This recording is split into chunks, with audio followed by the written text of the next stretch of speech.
పెద్దలకు, ఈ సభ కొరకు కష్టపడిన ప్రతి ఒక్కరికి క్రీస్తు నామాన శుభాలు. చిన్న ప్రార్థన చేసుకుందామండి. ప్రార్థన. పరలోకమందున మా తండ్రి, మరికొన్ని విలువైన సంగతులు మాకు అందించండి. మాతో మాట్లాడండి. మా ఆత్మీయ జీవితాన్ని తండ్రి, ఈ సమాజంలో సంఘముగా ఒకరి పట్ల ఒకరు అనురాగము, ప్రేమ ఎలా కలిగి ఉండాలో మాకు నేర్పించండి. కేవలం క్రైస్తవ సమాజం అంటే విని వెళ్ళిపోయేది కాదని, ఒకరి పట్ల ఒకరు తండ్రి బాధ్యత కలిగి జీవించేదని నేర్పించండి. వీరికి అర్థమయ్యేలా చెప్పడానికి మీ ఆత్మను నాకు అనుగ్రహించండి తండ్రి. ఈ సమాజంలో ప్రేమ అనురాగాలతో క్రీస్తు ఏ విధంగా తండ్రి మాకు మాదిరి ఉంచిపోయారో, ఆ మాదిరిని మరొక్కసారి మా కళ్ళ ముందుకు తీసుకుని వస్తారని కోరుతూ, మమ్ములను, మీ బిడ్డలను అందరినీ మీ చేతులకు అప్పగిస్తూ క్రీస్తున్నామని ప్రార్థన సమర్పిస్తున్నాం తండ్రి. త్వరగా కొన్ని విలువైన సంగతులు విందాం. టైం చాలా అయింది కనుక త్వరగా ముగించే ప్రయత్నం నేను చేస్తా. ఆది కాండము 4వ అధ్యాయం. ఆది కాండము 4వ అధ్యాయం సుమారు మొదటి 10 వచనాలు చదువుతాం. ఆదాము తన భార్య అయిన అవ్వను కూడినప్పుడు ఆమె గర్భవతి అయి కయ్యేనుని కని, యెహోవా దయ వలన నేను ఒక మనుషుని సంపాదించుకున్నానను. తరువాత ఆమె అతని తమ్ముడగు ఏబేలును కనెను. ఏబేలు గొర్రెల కాపరి, కయ్యేను భూమిని సేద్యపరచువాడు. కొంతకాలమైన తర్వాత కయ్యేను పొలము పంటలో కొంత యెహోవాకు అర్పణగా తెచ్చెను. ఏబేలు కూడా తన మందలో తొలుచూలు పుట్టిన వాటిలో క్రొవ్విన వాటిని కొన్ని తెచ్చెను. యెహోవా ఏబేలును అతని అర్పణను లక్ష్యపెట్టెను. కయ్యేనును అతని అర్పణను ఆయన లక్ష్య పెట్టలేదు. కాబట్టి కయ్యేనుకి మిక్కిలి కోపం వచ్చి అతడు తన ముఖము చిన్నబుచ్చుకొనగా, యెహోవా కయ్యేనుతో, నీకు కోపమేలా? ముఖము చిన్నబుచ్చుకుని ఉన్నావేమి? నీవు సత్క్రియ చేసిన ఎడల తల ఎత్తుకొనవా? సత్క్రియ చేయని ఎడల వాకిట పాపము పొంచియుండును. నీ ఎడల దానికి వాంఛ కలుగును, నీవు దానిని ఏలుదు అనెను. కయ్యేను తన తమ్ముడైన ఏబేలుతో మాట్లాడెను. వారు పొలములో ఉన్నప్పుడు కయ్యేను తన తమ్ముడైన ఏబేలు మీద పడి అతన్ని చంపెను. యెహోవా, నీ తమ్ముడైన ఏబేలు ఎక్కడున్నాడని కయ్యేను అడగగా, అతడు, నేను ఎరుగను, నా తమ్మునికి నేను కావలివాడనా అనెను. అప్పుడు ఆయన, నీవు చేసిన పని ఏమిటి? నీ తమ్ముని రక్తము యొక్క స్వరము నేలలో నుండి నాకు మొరపెట్టుచున్నది. ఆగుదాం, జాగ్రత్తగా ఉందాం. దయచేసి ఇంకెవరు అటు ఇటు తిరగొద్దు. ఎప్పుడైనా మన వాక్యాన్ని వింటున్నప్పుడు, వాక్యాన్ని ధ్యానిస్తున్నప్పుడు, ఇప్పుడు మనం చదువుకున్నాం చూసారా, కంటిన్యూగా కొన్ని వచనాలు, దీన్ని పేరా అంటారు. ఆ పేరాను అర్థం చేసుకోవడానికే మిగిలిన సందర్భాలు మనం తీసుకోవాలి తప్ప లాంగ్ జంపులకి మిగిలిన రెఫరెన్స్ల జోలికి వెళ్ళకూడదు. రైట్ టీచింగ్, సౌండ్ డాక్ట్రిన్ అంటే సరి అయిన సత్య సంబంధమైన బోధించే విధానం ఏంటంటే ఒక సందర్భాన్ని పూర్తిగా వివరించాలి. అది సరి అయిన బోధ. అక్కడ ఒక రెఫరెన్సు, ఎక్కడ ఒక రెఫరెన్సు, అక్కడెక్కడికో పోయి అక్కడికి ఎందుకు వెళ్ళాను నాకు తెలియక, అక్కడికి ఎందుకు రెఫరెన్స్ తీశాను మీకు తెలియక, చివరికి ఏమీ తెలియకుండా ఆమెనా వెళ్ళిపోతే దీనివల్ల ఏమీ ఉపయోగం లేదు. వాక్యాన్ని ఎలా అర్థం చేసుకోవాలంటే జాగ్రత్తగా వినండి. ఆ సందర్భాల్లోనికి పూర్తిగా ఇన్వాల్వ్ అవ్వాలి. ఎప్పుడైతే ఆ సందర్భంలోకి మనం ఇన్వాల్వ్ అవుతామో దేవుడు మనతో మాట్లాడడం స్టార్ట్ చేస్తాడు. చాలామంది అడుగుతారు, ఇలా వేదికల దగ్గరకు వచ్చి దైవజనులు ప్రార్థన చేస్తున్నప్పుడు, ఆ ప్రార్థన అయిపోతున్నప్పుడు చాలామంది ప్రార్థన చేయించుకుంటారు, మంచిదే. ఈ ఫోటోల కన్నా ప్రార్థన చాలా మంచిది. ఆ ప్రార్థన చేయించుకున్నప్పుడు కొంతమంది అడుగుతారు ఏమనంటే, అయ్యగారు దేవుడు మా కోసం ఏమన్నా చెప్పాడా అంటాడు. మీకోసం మాకేమైనా చెప్తాడా? ఏం చెప్పడు. మీరు పదే పదే మా కోసం ఏమన్నా చెప్పాడా అని అడిగితే ఏదోటి చెప్పేస్తామో చెప్పండి. వాళ్ళు అచ్చమ్మన్నాడు చెప్తాను నేనైతే. ఏం చెప్తాడు? నీకు చెప్పాలన్నా నాకు చెప్పాలన్నా ఒకే ఒక్క ఫైనల్ అథారిటీ ఛానల్ ఉంది, దాని పేరు వాక్యము. ఆ వాక్యంలో నుంచి చెబుతాడు. పురుషుల కన్నా తల్లులు చాలామంది ఉన్నాయి ఇక్కడ. మీ అందరికీ చెబుతున్నాను, పెళ్ళైన ప్రతి తల్లికి, చెల్లికి, అక్కకి సంసారం బాధలు ఉంటాయో ఉండవా? ఉంటాయి. మాకు ఏ సంసారం బాధ లేదని ఎవరన్నా అన్నారంటే మీరు దొంగ కాపురం మళ్ళీ చెప్తున్నా. ప్రతి ఒక్కరికే బాధలు ఉంటాయి, ఇంక్లూడింగ్ నాకు కూడా ఉంటాయి. ఉండవా? మా ఆవిడేమి శారమ్మ కాదు కదా. శారమ్మ ఇంట్లోనే ఉన్నాయి, గొడవలు లేవా? ఎట్లా అయినా ఏదో ఒక సంసారంలో బాధలు ఉంటాయి. కొన్ని సంసారాల్లో ఎక్కువ బాధలు ఉంటాయి. ఆ టైంలో ఏమనిపిస్తుందంటే, పుట్టిన వారిని, తోబుట్టువుల్ని, కన్నతల్లిని, తండ్రిని అన్నీ వదిలేసి ఏ భర్తనైతే నమ్ముకుని వచ్చిందో వాడే రాచి రంపాన పెట్టేశాడు అనుకోండి, ఆ తల్లి మైండ్ ఏమనిపిస్తుంది చెప్పనా? నా జీవితం నాశనం అయిపోయింది అనిపిస్తుంది. బయటోళ్ళు అయితే ఏం చేస్తారంటే ఆ శ్రమలు తట్టుకోలేక ఒక నుయ్యో గొయ్యో చూసుకుని అందులోకి దూకేస్తారు. లేదా ఈ సంసారం ఏదలేక ఏం చేస్తారంటే ఈ మధ్యకాలంలో ఫ్యాషన్ అయిపోయింది, ఫ్యాన్కి చెప్పండి సున్ని వేసి చచ్చిపోతున్నారు, బాత్రూంలో పోయి చనిపోతున్నారు, గ్యాస్ స్టవ్లు వెలిగించి చనిపోతున్నారు. ఇది బయటోళ్ళు. కానీ క్రైస్తవులు అయినా మనకు తగుద్దా? ఆత్మహత్య మహాపాపం, గుర్తుపెట్టుకో. మరి నా సంసారంలో ఇంత బాధలు పడుతుంటే మా అమ్మను వదిలొచ్చేసాను, మా నాన్న వదిలొచ్చేసాను, నా తోబుట్టువుల్ని, స్నేహితుల్ని, అన్నీ, నా ఊరిని అన్నీ వదిలొచ్చేసి సర్వము ఈ మనిషి అని నమ్ముకున్నప్పుడు ఈ మనిషి ఇంత బాధపడుతుంటే మరి నాకు దేవుడు వాదార్పు ఏమి కూడా మాట్లాడంటే, కుమారి అని బీరువా సాటి నుంచి వెళ్ళడు. నువ్వు బాధపడకమ్మా అని మేఘాల మేంచి అరవడు. ఎలా మాట్లాడతాడంటే, నీకన్నా ఘోరాతి ఘోరంగా సంసారంలో కళ్ళ ముందే ఘోరాలు చూస్తూ నలిగిపోయిన తల్లుల చరిత్రలు బైబిల్లో ఉన్నాయి. శారమ్మ ఆడిన గేమ్కి, అబ్రహాం తీసుకున్న నిర్ణయానికి మధ్యన వధింపబడిన గొర్రె పిల్ల నిలబడిపోయిన వనిత ఎవరో తెలుసా? ఆగర జీవితాన్ని వాదార్చడానికి దేవుడు చేయబట్టుకుని ఈ రోజుకి తరతరాలు ఆశీర్వాదకరమైనంత ఆశీర్వాదాల సంతానానికి ఇచ్చేశాడు. ఆ సందర్భం చదువుతున్నప్పుడు ఏమనిపిస్తుందంటే, నాకన్నా ఘోరంగా ఆగర జీవితంలో ఇన్ని ఘోరాలు జరుగుతున్నప్పుడు ఆగర్నే దేవుడు నిలబెట్టినప్పుడు ఖచ్చితంగా నా జీవితాన్ని కూడా నిలబెడతాను ఒక ధైర్యం వస్తుంది. చూసారా? ఆ ధైర్యం రావడమే వాక్యంలో నుంచి దేవుడు మనతో మాట్లాడడం, గుర్తుపెట్టుకోండి. రెండవది, ఇంకా బైబిల్ చరిత్రలో శారమ్మ జీవితమే కాదు, అన్నా జీవితం ఎంత ఘోరం అండి. యాకోబు జీవితంలో బాగా వినండి. యాకోబు జీవితంలో లేయా పాత్ర ఎంత ఘోరం అండి. కళ్ళ ముందే సెల్లుతో సరసాలాడుతుంటే ఎంత ఏడ్చిందండి లేయాను వదిలేశాడా? అన్నాను వదిలేశాడా? సవతో పోరికి నలిగిపోతున్న తల్లిని దేవుడు వాదార్చాడా లేదా?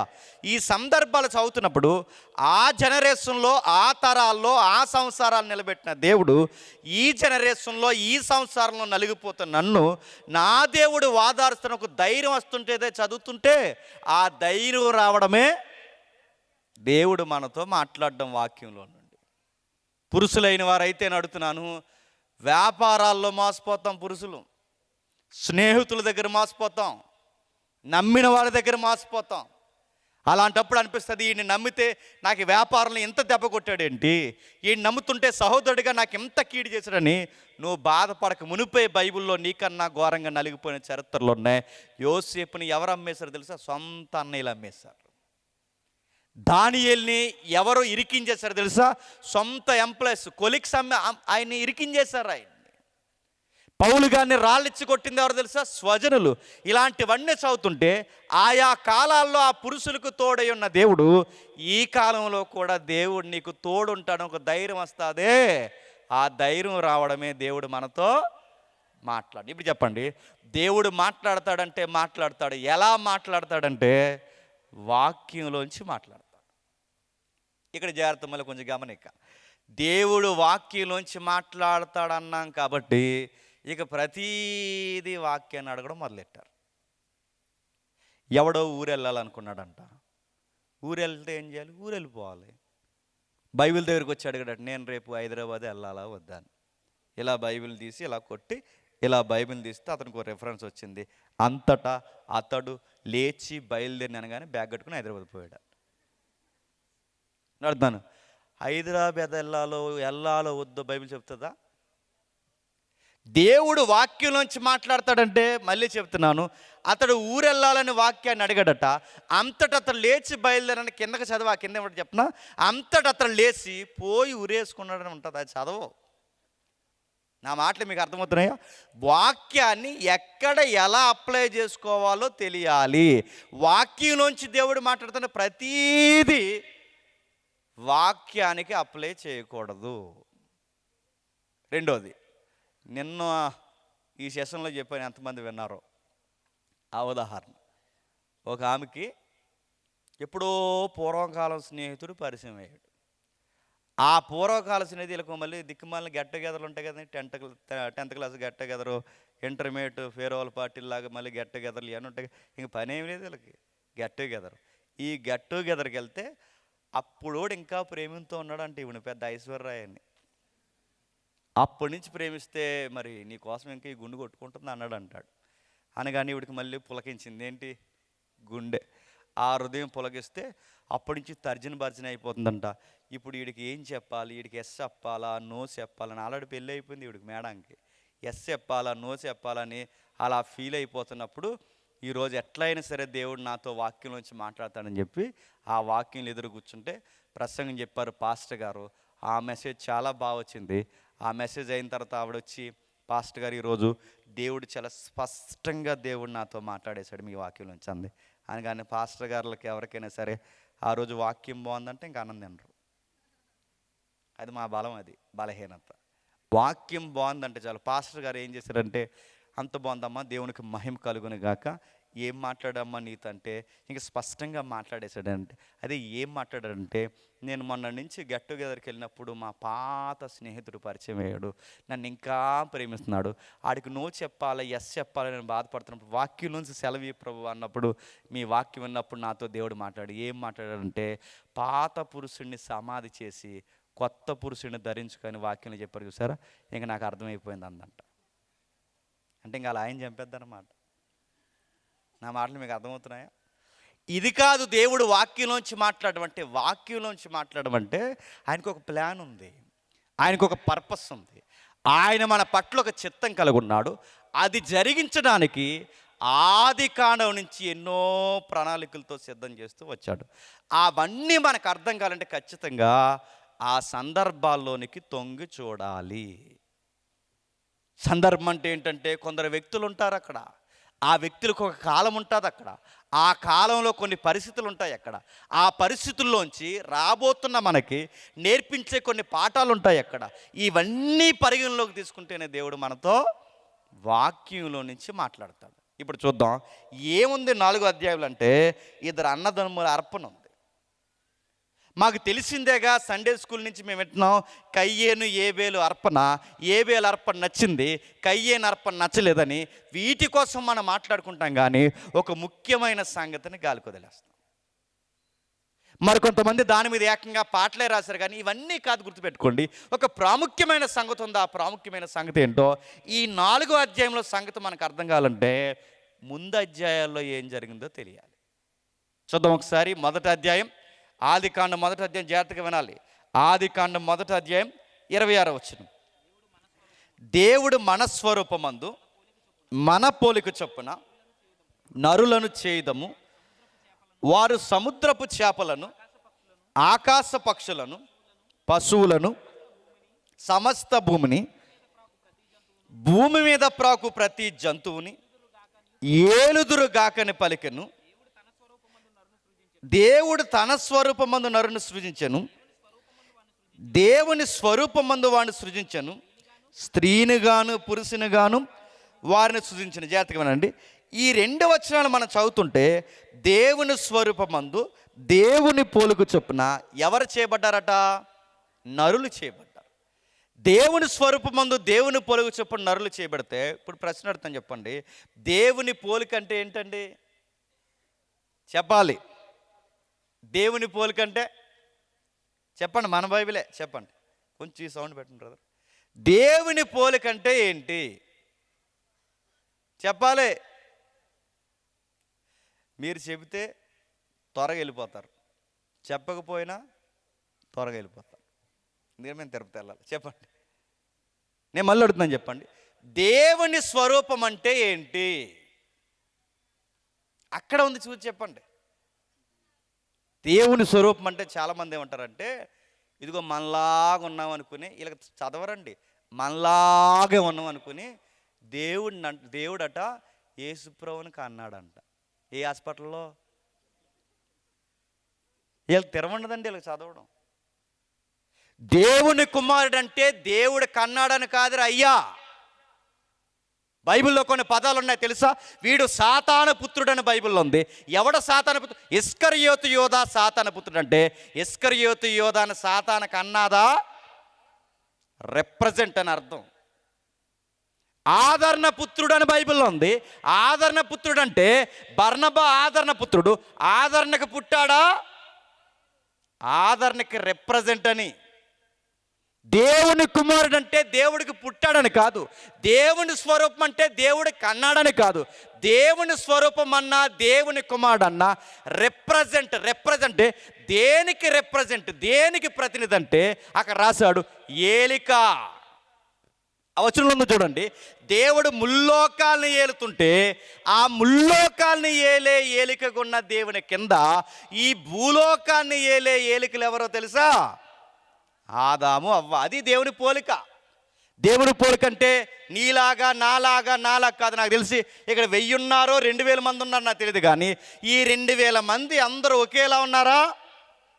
నల్లగా ఉన్నారు, తెల్లగా ఉన్నారు, పొట్టుగా ఉన్నారు, పొట్టేసుకుని ఉన్నారు, బట్టేసుకుని ఉన్నారు, నడుతున్నాను బక్కలా ఉన్నారు. ఇన్ని రకాల్లో దేవుడు ఎలా ఉంటాడు? పొట్టుగా ఉంటాడా, పొడవుగా ఉంటాడా, బక్కలా ఉంటాడా, పొట్టేసుకుంటాడా, ఎలా ఉంటాడు? ఇలా ఎలాగో ఉండడు. ఇక్కడ దేవుని స్వరూపం అంటే ఈ కనబడుతున్న తల, మొండెము, కాళ్ళు, చేతులు ఇది కాదు. దేవుని స్వరూపం అంటే అక్కడ రాస్తున్నాడు ఏలిక. తను ఎలాగైతే దేవుడు ఏలుతున్నాడో తన స్వరూపం అంటే తన గుణగణాలతో చేయబడిన మనిషిని ఏలికగా పెట్టాడు. ఆ ఏలే విధానమే దేవుని పోలిక. మాట్లాడుతూతున్నాయా? దేవుడు సర్వాధికారి అయితే, దేవుడు సార్వభౌమాధికారం కలిగిన వాడైతే, దేవుడు రాజులకు రాజు, ప్రభులకు ప్రభు, సైన్యములకు అధిపతి యొక్క యెహోవాగా ఆయన కనయాడబడుతుంటే ఆయన తరపున ఏలికగా భూమి మీద పనిచేసిన వ్యక్తి ఎవరంటే మొదటి మనుష్యుడు. ఏలమన్నాడు. అడుగుతున్నాను, ఏం ఏలాలి? నేను అడుగుతున్నాను, ఏం ఏలాలి చెప్పండి? మన బైబిలే. నేను అడుగుతున్నాను, ఏలమని చెప్పేటప్పుడు ఏలడానికి మనుషులు ఉన్నారా? మళ్ళీ అప్పుడు ఏలడానికి రాజ్యాలు, గుర్రాలు ఉన్నాయా? మరి ఏం ఏలాలంటే ఆ రోజు ఏమున్నాయో ఈరోజు అవే ఉన్నాయి, ఈరోజు ఏమున్నాయో ఆ రోజు అవే ఉన్నాయి. ఆ రోజు అవి లేకపోయినా ఆ రోజు ఉన్నవి ఈ రోజు లేకపోయినా మనిషి మనుగడ జరగదు. ఇంతకీ ఏంటి అవంటే ఈ ప్రకృతిలో కొన్ని డిపార్ట్మెంట్లు పనిచేస్తాయి. ఏం డిపార్ట్మెంట్లు పనిచేస్తాయంటే ఒక్కొక్క డిపార్ట్మెంట్. గాడిదలు అదొక డిపార్ట్మెంట్, కాకులు అదొక డిపార్ట్మెంట్, పందులు అదొక డిపార్ట్మెంట్, పిచుకలు అదొక డిపార్ట్మెంట్. మీరు చూడండి, వానకాకులు అదొక డిపార్ట్మెంట్, కుక్క అదొక డిపార్ట్మెంట్. ఇలా కనబడని అనేక జీవరాశులు ఉన్నాయి. ఈ జీవరాశుల్ని, చెట్లను, ప్రకృతిని, వీటన్నిటినీ ఏలాల్సిన బాధ్యత ఎవరిదో తెలుసా? ఆదాముది. ఇప్పుడు ప్రశ్న అడుగుతాను, చెప్పండి, ఇన్ని రకాల జీవరాశులను ఒక్క మానవుడు ఏలగలడా? నేను బైబిల్ నేర్చుకున్న కొత్తలో బైబిల్ టీచర్లు చెప్పండి, ఇంకే పదాలు ఉంటే ఏడుతప్పుడు నాకు గుర్తులేదు. బైబిల్ టీచర్లు, బైబిల్ స్కాలర్స్ కొంతమంది ఉండేవాళ్ళండి. వీళ్ళని అడిగాను నేను ఏమనంటే, నేను నేర్చుకున్న కొత్తలో అంటే నాకు తెలిసి ఒక 19 ఇయర్స్ అంటే 19 సంవత్సరాల క్రితం స్టార్టింగ్లో 2007, 2008 ఆ టైంలో అసలు ఏడడం అంటే ఏంటన్నా, ఇన్ని జీవరాశులు అంటే సుమారు రకాలే 84 లక్షల రకాలే జీవుల్లో రకాలే 84 లక్షల రకాలు ఉన్నాయి కదన్నా. రకాలే 84 లక్షలు ఉంటే ఇంకా కనబడని జీవులు అమెజాన్ అడవుల్లో ఉన్నాయి, ఇంకా కనబడని జీవరాశి సముద్ర గర్భంలో ఈ రోజుకుంది. ఇంత జీవరాశిని ఒక్క మానవుడు ఏడడం అంటే ఏంటని అడిగితే ఆ మనిషి అన్నాడు, ఏముంది కర్రట్టుకుని మేపడమే అన్నాడు. నేను అడుగుతున్నాను, కర్రట్టుకుని మేపడానికి ఏమైనా గేదెలా, కర్రట్టుకుని మేపడానికి ఏమైనా ఆవులా? అవి అడుగుతున్నాను. కర్రట్టుకుని గొర్రెల, మేకల, ఇన్ని కోట్ల జీవరాశిని ఒక్క మనిషి ఎలా పరిపాలిస్తాడు? పరిపాలించడం అంటే ఏంటో తెలుసా? గుర్తుపెట్టుకోండి, ఆదాము నువ్వు నా మాట వింటే ఈ కనబడిన ప్రతి జీవరాశి నీ మాట వింటుంది. అది ఏళ్ళడం. అధికారిగా నేను పైన సుపీరియారిటీ నేను పైన ఉన్నాను కనుక నువ్వు నా మాట వింటే ఇవన్నీ నీ మాట వింటాయి. స్టిల్ నౌ ఉదాహరణ చెప్పనా, దానియేలు దేవుని మాట వింటే సింహాలు ఎవరి మాట విన్నాయండి? అది మాట అంటే. మోసే దేవుడి మాట ఉంటే ఎర్ర సముద్రం ఎవరి మాట ఉందండి? మోసే మాట ఉంది. యెహోషువ దేవుని మాట వింటే సూర్యచంద్రులు ఎవరి మాట విన్నాయండి? నా మాట్లాడుతున్నాయా? నోవహు దేవుని మాట వింటే జతల జీవులు ఎవరి మాట విన్నాయి అంటే మీకు ఏమర్థమవుతుంది? జీవరాశి ప్రకృతి మనిషికి అనుకూలంగా ఉండాలి అంటే మనిషి దేవునికి అనుకూలంగా ఉండాలి. మానవుడు దేవుని మాట వినకపోతే ఈ ప్రకృతి మనిషి మాట వినదు. నీకు ఇంకా అర్థం కావాలంటే దేవుడు చెప్తాడు, ఒకరోజు ఏలియాను పంపించి, ఆహాబు నీ పరిపాలన సరిగ్గా లేదు కనుక వర్షం పడదన్నాడు. ఏలియా నిలబడి నీ పరిపాలన సరిగ్గా లేదు కనుక వర్షం పడదంటే ఎన్ని సంవత్సరాలు పడలేదట? 3.5 సంవత్సరాల వర్షం పడలేదట. అంటే పరిపాలన సరిగ్గా లేకపోతే, అధికారులు సరిగ్గా లేకపోతే ఏం పడదన్నమాట. ఇప్పుడు అది జరుగుద్దంటే మీరు చూడండి. ఏంటని డీటెయిల్స్ నన్ను అడగండి. కొన్ని ప్రభుత్వాలు వస్తే వర్షాలు పడవు, అది ఏ ప్రభుత్వం అని అడగండి. అడగకూడదు ఇంకంతే. ఇక కొన్ని ప్రభుత్వాలు వస్తే తుంగభద్ర పొంగిపోద్ది, ఆ ప్రభుత్వం ఏంటని అడగండి. ఆ మాటలు మీకు అర్థమవుతున్నాయా? అంటే మనిషి ప్రవర్తనకి ప్రకృతికి సంబంధం. ఆదాము తప్పు చేశాడు, మొట్టికాయ ఎక్కడేసాడు తెలుసా? భూమి పండదన్నాడు. మనిషి తప్పు చేశాడు, ఆహారం దొరకదు. అంటే ఈ డిపార్ట్మెంట్లు అంటే ఈ చెట్టు, చేమ, పక్షులు వీటన్నిటినీ ఆదాము నడిపించాలి. ఇవి నడిపించాలి అంటే నేను చెప్పినట్టు నువ్వు నడవాలి. నేను చెప్పినట్టు నడిస్తే, ఇవన్నీ నువ్వు చెప్పినట్టు నడిస్తే వీటి మధ్య నువ్వు బతుకుతావు. అంటే వీటి జీవనానికి మన జీవనానికి చెప్పండి సంబంధం ఉంది. ఇప్పుడంటే నడుతున్నాను, క్లీనింగ్ సెక్షన్కి డిపార్ట్మెంట్లు ఉన్నాయి. ఇప్పుడు పంచాయతీ అని, మున్సిపాలిటీ అని. ఒకప్పుడు క్లీనింగ్ సెక్షన్ డిపార్ట్మెంట్ ఎవరండి? పందులు, కాకులుని కాదా? ఇప్పుడంటే సీసీ కెమెరాలు, సెక్యూరిటీ, పోలీస్ వచ్చింది. ఒకప్పుడు పోలీస్ డిపార్ట్మెంట్ ఎవరండి? కుక్కలో ఊరిని కాసేవవి కాదా? ఇంకా మీరు చూడండి, ఈరోజు అంటే బరువులు తీసుకునే వాహనాలు ఉన్నాయి. ఆ రోజు బరువులు మోసే ట్రావెలింగ్ డిపార్ట్మెంట్ ఎవరండి? గాడిదలు. మీరు చూడండి, మీరు చూడండి, ఈ జీవుల మీద మనం బతుకుతుంటే బతుకుతున్నాం.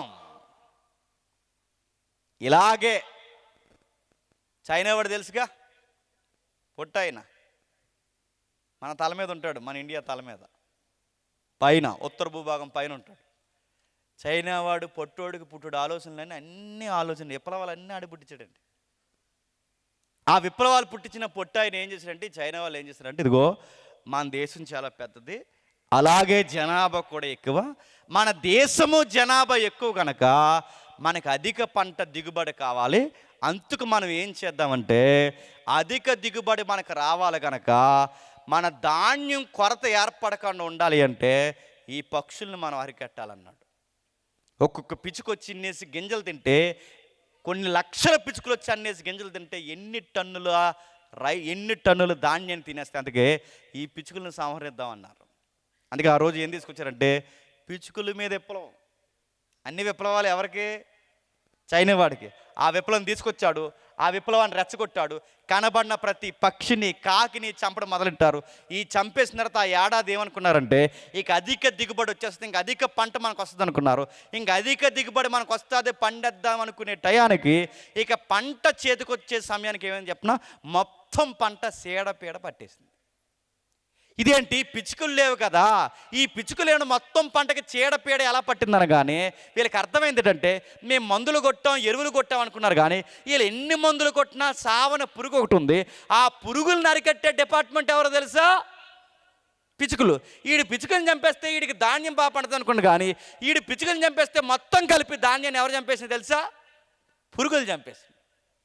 అప్పుడు వచ్చిన కరువు దెబ్బ సుమారు కొన్ని వంద సంవత్సరాల పైనే ఆ కరువు వాళ్ళని వెంటాడితే, చైనా భూభాగం పెద్దది, జనాభా పెద్దది కనుక అక్కడ మట్టిలో పాకే జీవరాశులు పురుగులు ఎక్కువ కనుక వీటికి ధాన్యం దొరక్కపోయేసరికి చైనా వాడు ఏం చేశాడంటే దొరికిందల్లా తినడం మొదలెట్టాడు. కప్పలు తిన్నాడు, పాములు తిన్నాడు, నక్కలు తిన్నాడు, కుక్కలు తిన్నాడు, ఇంకా బొద్దింకలు తిన్నాడు, పురుగులు తిన్నాడు. ఎన్ని సంవత్సరాలు తిన్నాడు? 100 నుంచి 150 సంవత్సరాల పైనే తిన్నాడు. ఇన్ని సంవత్సరాలు తరాలు తిని ఎప్పటికింత టెక్నాలజీ అభివృద్ధి పొందినా ఎప్పటికీ వాళ్ళు తిని ఈ రోజుకి ఏం తింటారు తెలుసా? కప్పల్ని, పాముల్ని తింటారు. చైనా వాళ్ళ కప్పల్ని, పాముల్ని ఎందుకు తింటారంటే ఒకరోజు ఒక డిపార్ట్మెంట్ని చంపేశారు వాళ్ళు. ఆ డిపార్ట్మెంట్ పేరు చెప్పండి. పిచ్చుకలు. అవి ఎప్పుడైతే చంపేశారో ఆ చిన్న పక్షులను చంపేసినందుకు వాళ్ళ కరువు వచ్చింది. ఆ కరువులో బతకడానికి వీళ్ళు చేసిన పని ఏంటంటే దొరికిన పాముల్ని, కప్పల్ని, బొద్దింకల్ని వీటన్ని తిని అలవాటు అయిపోయి ఆ డిఎన్ఏకి బాగా అలవాటు పడిపోయి ఈరోజు ఏం చేస్తున్నారు తెలుసా? ఈ రోజుకి పాముల్ని, కుక్కలు తింటున్నారు. అంటే మీకు ఏమైంది? ఒక్క డిపార్ట్మెంట్ని డిస్టర్బెన్స్ చేస్తేనే ప్రకృతిలో మనుగడ కష్టమైతే మనిషి సరిగ్గా బతకాలి అంటే ఈ డిపార్ట్మెంట్లన్నిటినీ పరిపాలించాల్సిన బాధ్యత ఎవరిదో తెలుసా? మానవునిది. మీకు ఇంకా బాగా అర్థం కావాలంటే ఒక జిల్లా సరిగ్గా నడవాలి అంటే ఆ జిల్లాని పరిపాలించే ఒక అధికారి ఉంటాడు, మీకు తెలుసుగా, కలెక్టర్ గారు. ఆ జిల్లా సరిగ్గా నడవాలంటే కలెక్టర్ గారి ఉద్యోగం ఏంటండి? నడుతున్నాను. కలెక్టర్ గారి ఉద్యోగం ఏంటి? ఉదయాన్నే వచ్చి టీ తాగేసి మళ్ళీ వెళ్ళిపోయి సాయంత్రం వస్తే వచ్చి లేకపోతే మానేసి అలా చేస్తారా కలెక్టర్ ఉద్యోగం? అలా చేస్తే జిల్లా నాశనం అయిపోద్ది. అలా చేయరు ఉద్యోగం. ఏం చేస్తారు? కలెక్టర్ గారికి ఎన్ని బాధ్యతలు అంటే గుర్తుపెట్టుకోండి, ఆయన డ్యూటీ ఏంటంటే మిగిలిన డిపార్ట్మెంట్లు ఏం చేస్తున్నాయో చెక్ చేయడమే ఆయన డ్యూటీ. పోలీస్ డిపార్ట్మెంట్ ఎలా పనిచేస్తుంది, మున్సిపాలిటీ ఎలా పనిచేస్తుంది, పంచాయతీ ఎలా పనిచేస్తుంది, రెవెన్యూ డిపార్ట్మెంట్ ఒకటి కాదు, మెడికల్ డిపార్ట్మెంట్ అన్నిటినీ చెక్ చేసే బాధ్యత ఎవరిదో తెలుసా? కలెక్టర్ గారిది, జిల్లా అధికారిది. ఇది మీకు అర్థమైతే ఇన్ని డిపార్ట్మెంట్ని నడిపించాల్సిన బాధ్యత దేవుడు ఎవరికి ఇచ్చాడు తెలుసా? ఆదాముకి ఇచ్చాడు. ఈ ఆదాముకి ఈ డిపార్ట్మెంట్ మీద అధికారం ఇచ్చాడు. దీన్నే ఏలడం అన్నాడు. ఏంటది? ఏలడం. దీన్ని ఏలాలి. ఇప్పుడు ఏలాలి అన్నప్పుడు డైరెక్ట్గా ఇది ఏలాలి అంటే ఇప్పుడు డైరెక్ట్గా కలెక్టర్ గారిని తీసుకొచ్చి కుర్చీలో కూర్చోబెట్టి ఏలే అంటదా గవర్నమెంట్? ట్రైనింగ్ ఇస్తుందే కదా. నేను అడుగుతున్నాను, స్టేషన్ SHO అంటాడు, అంటే స్టేషన్ హౌస్ ఆఫీసర్ ఎవరైతున్నారో ఆయన్ని డైరెక్ట్గా తీసుకొచ్చి కుర్చీలో కూర్చోబెట్టి FIRలు వేసేయండి అంటారా? ఎవరు ఉద్యోగం?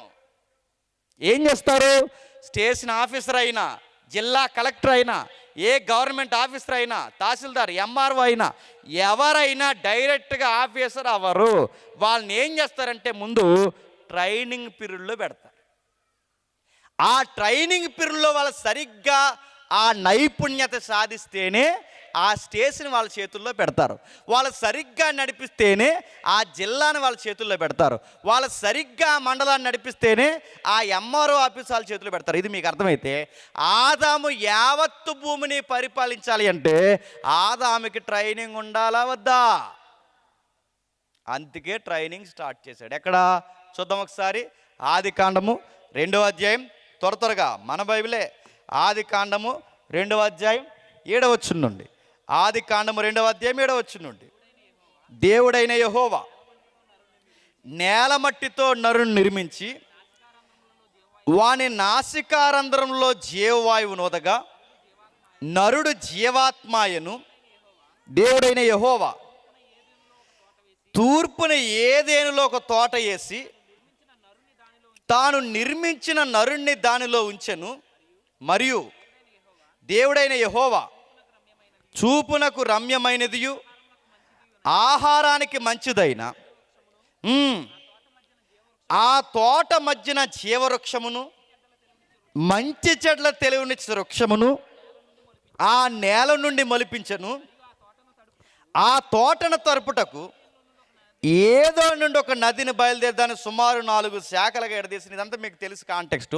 నేను క్వశ్చన్ అడుగుతున్నాను, చెప్పండి. తోట ముందేశాడా, ఆదామును ముందు పుట్టించాడా? చెప్పాలి. తోట ముందా, ఆదాము ముందా? నేను కొన్ని బోర్డు లెసన్స్ విన్నాను. ఆ బోర్డు లెసన్లో ఒక లెసన్ చెప్పనా? ఆ లెసన్ ఏంటంటే, మనకి బాబు పుట్టే ముందంట ఏం చేస్తాం?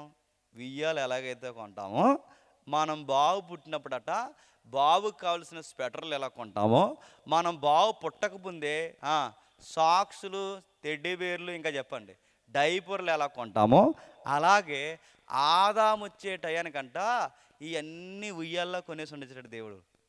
అలా ఉందా బైబిల్లో? ఆదాము ముందా, ఏదైనా తోట ముందంటే ప్రశ్న మళ్ళీ క్లారిటీగా వినండి. ఆదామే ముందు.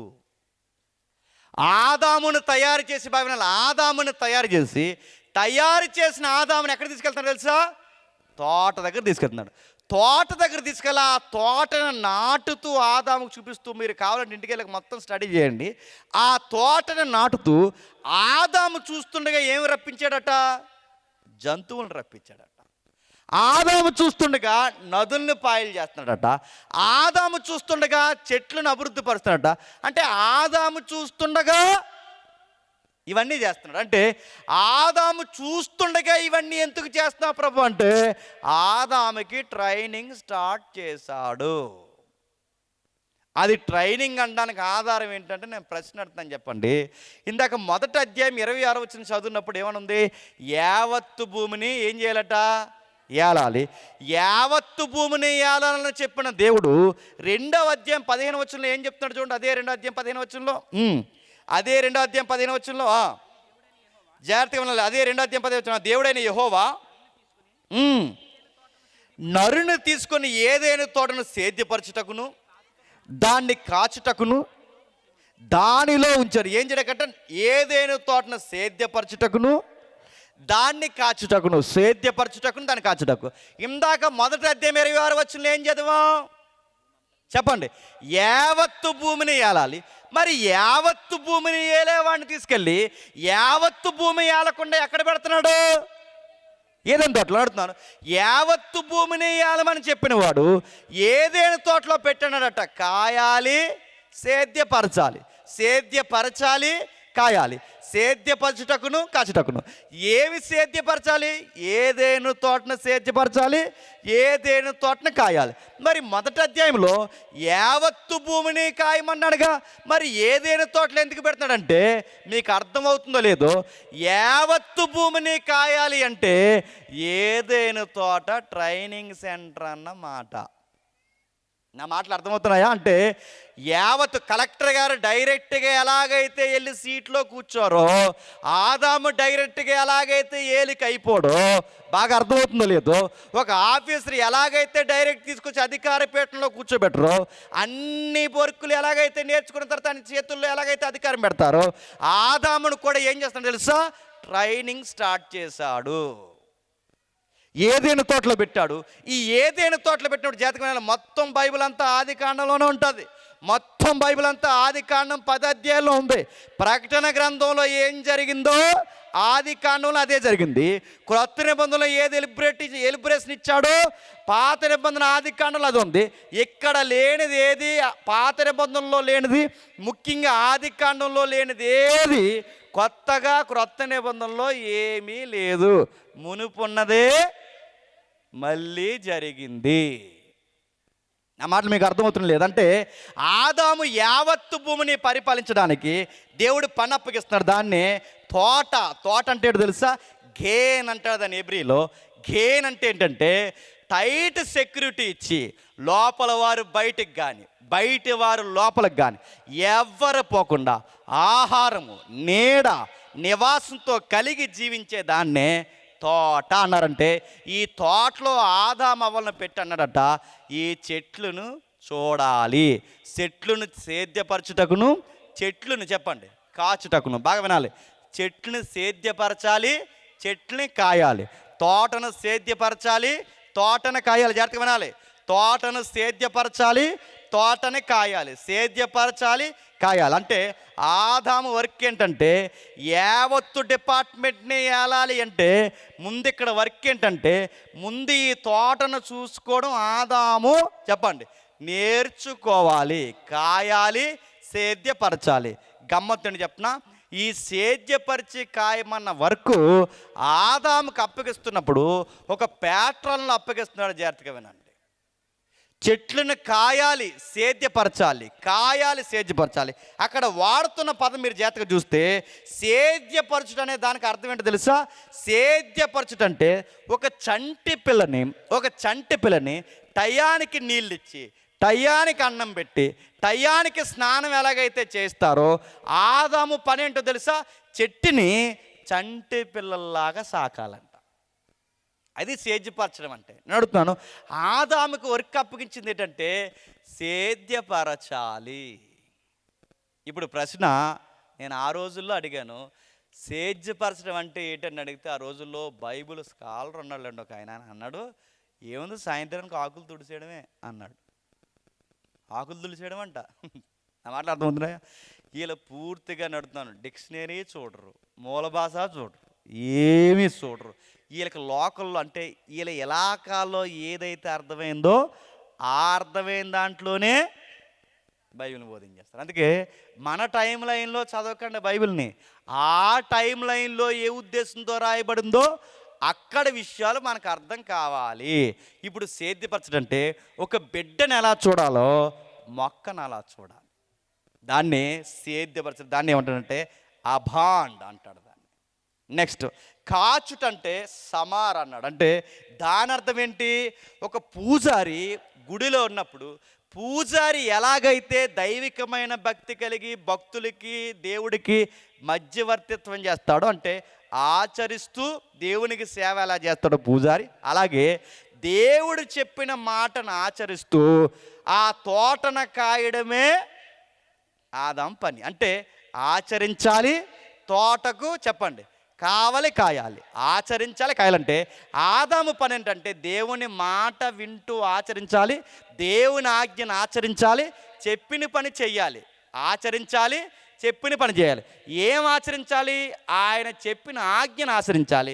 ఏం పని చేయాలి? చెట్లను జాగ్రత్తగా, మొక్కల్ని జాగ్రత్తగా, జీవుల్ని జాగ్రత్తగా కాపాడుకోవాలి. ఆ తోటను కాపాడుకుంటూ దేవుని ఆజ్ఞను ఆచరించడమే పరిపాలించడము. ఇది ఆదాముకు అప్పగించిన పని. గమ్మత్తు చెప్తున్నా, ట్రైనింగ్లోనే ఫెయిల్ అయిపోయాడు. ఎవరు? అది యావత్తు భూమిని ఏలాల్సిన మొదటి మానవుడు ట్రైనింగ్లోనే ఫెయిల్ అయిపోయాడు. ఫెయిల్ అయిపోయిన ఆదాముని తోట నుంచి బయటికి గెంటేసి తర్వాత ప్రాజెక్ట్ ఎలిబ్రేట్ చేస్తూ దేవుడు ఏమన్నాడంటే ఆ తోటను కాయాల్సిన పనిని దేవుడు ఎక్కడికి తీసుకొచ్చాడు మీరు చూడండి. ఇప్పుడు 4వ అధ్యాయం, ఆదికాండం 4వ అధ్యాయం 8వ వచనం నుంచి చదువుదాం. కయ్యేను తన తమ్ముడైన ఏబేలుతో మాట్లాడెను. వారు పొలములో ఉన్నప్పుడు కయ్యేను తన తమ్ముడైన ఏబేలు మీద పడి అతన్ని చంపెను. యెహోవా, నీ తమ్ముడైన ఏబేలు ఎక్కడున్నాడు అని కయ్యేను అడగగా అతడు, నేను ఎరుగను, నా తమ్ముడికి నేను కావాలి వాడినా ఆడు అక్కడ తాగిపోతే బాగున్నాను. జాగ్రత్తగా వినాలి. నీ తమ్ముడు ఎక్కడంటే నేను ఎరుగునంటే బాగున్ను, నీ తమ్ముడు ఎక్కడంటే నాకు తెలియదంటే బాగున్ను, నీ తమ్ముడు ఎక్కడంటే యథార్థంగా చంపేశానంటే బాగున్ను, నీ తమ్ముడు ఎక్కడంటే ఏమో కనబట్లేదంటే బాగుండు, కానీ వాడు ఎరుగననకుండా కొనసాగించిన మాట ఏంటి తెలుసా? నా తమ్ముడికి నేను కావలివాడు. నా మాటకు అర్థం ఏంటి తెలుసా? నా తమ్ముడికి నేను కావలివాడిని అనే మాటకు అర్థం ఏంటంటే, ఇందాక 2వ అధ్యాయం 15 వచనంలో అబాండ్ సమార్ అనే పదాలు ఏవైతే చదివామో అదే పదాలు మళ్ళీ ఎవరు వాడుతున్నారు తెలుసా? కయ్యేన్ అంటున్నాడు. అబాండ్ అంటే సమార్ అంటే తెలుసా? నువ్వు చెప్పింది అంటే మా అమ్మ నాన్నకే నువ్వు ఒక తోటని కావలి వారికి ఉండమన్నావు.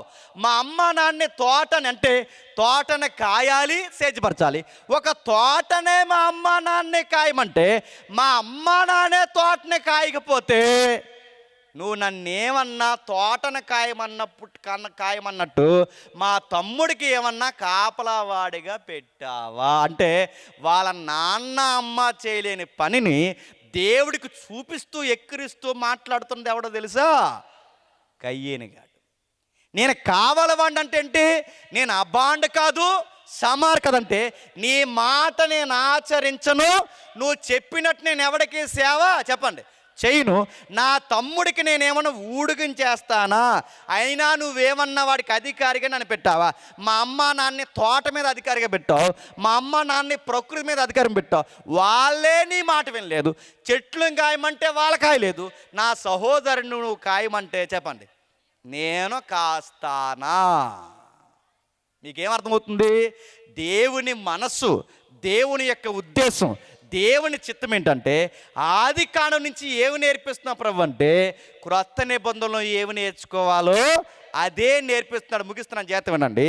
ఆ రోజు ఆదాము చెట్లు కాయాలి. ఆ రోజు చెట్లు ఎందుకు కాస్తున్నాడంటే తర్వాత రాబోతున్న చెట్లు స్థానంలో ఆదాము మనుషులు కాయవలసింది ఎవరో తెలుసా? పొరుగు సమాజాన్ని, పొరుగుని కాయాలి. ఆ పని ఆదాము చేయలేదు, ఆ పని కయ్యేను చేయలేదు. ఆదాము కయ్యేను చేయకపోతే మళ్ళీ ఎక్కడ చూడాలనుకున్నాడు తెలుసా? సొలొమోను దగ్గర చూడాలనుకున్నాడు. చూస్తారా? ఒకసారి తీయండి. మొదటి రాజుల గ్రంథం, త్వరగా మొదటి రాజుల గ్రంథం 6వ అధ్యాయం, మొదటి రాజుల గ్రంథం 6వ అధ్యాయం, 9వ వచనం, 29వ వచనం నుండి.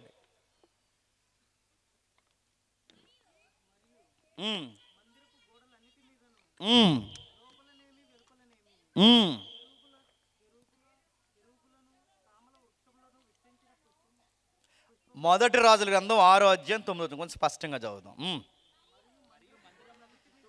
మరియు మందిరమునకు చుట్టూ, కాంటెక్స్ట్ మీకు తెలుసుగా, సొలొమోను మందిరం కడుతున్నాడు కాదు, దావీదు కట్టాలనుకున్నాడు.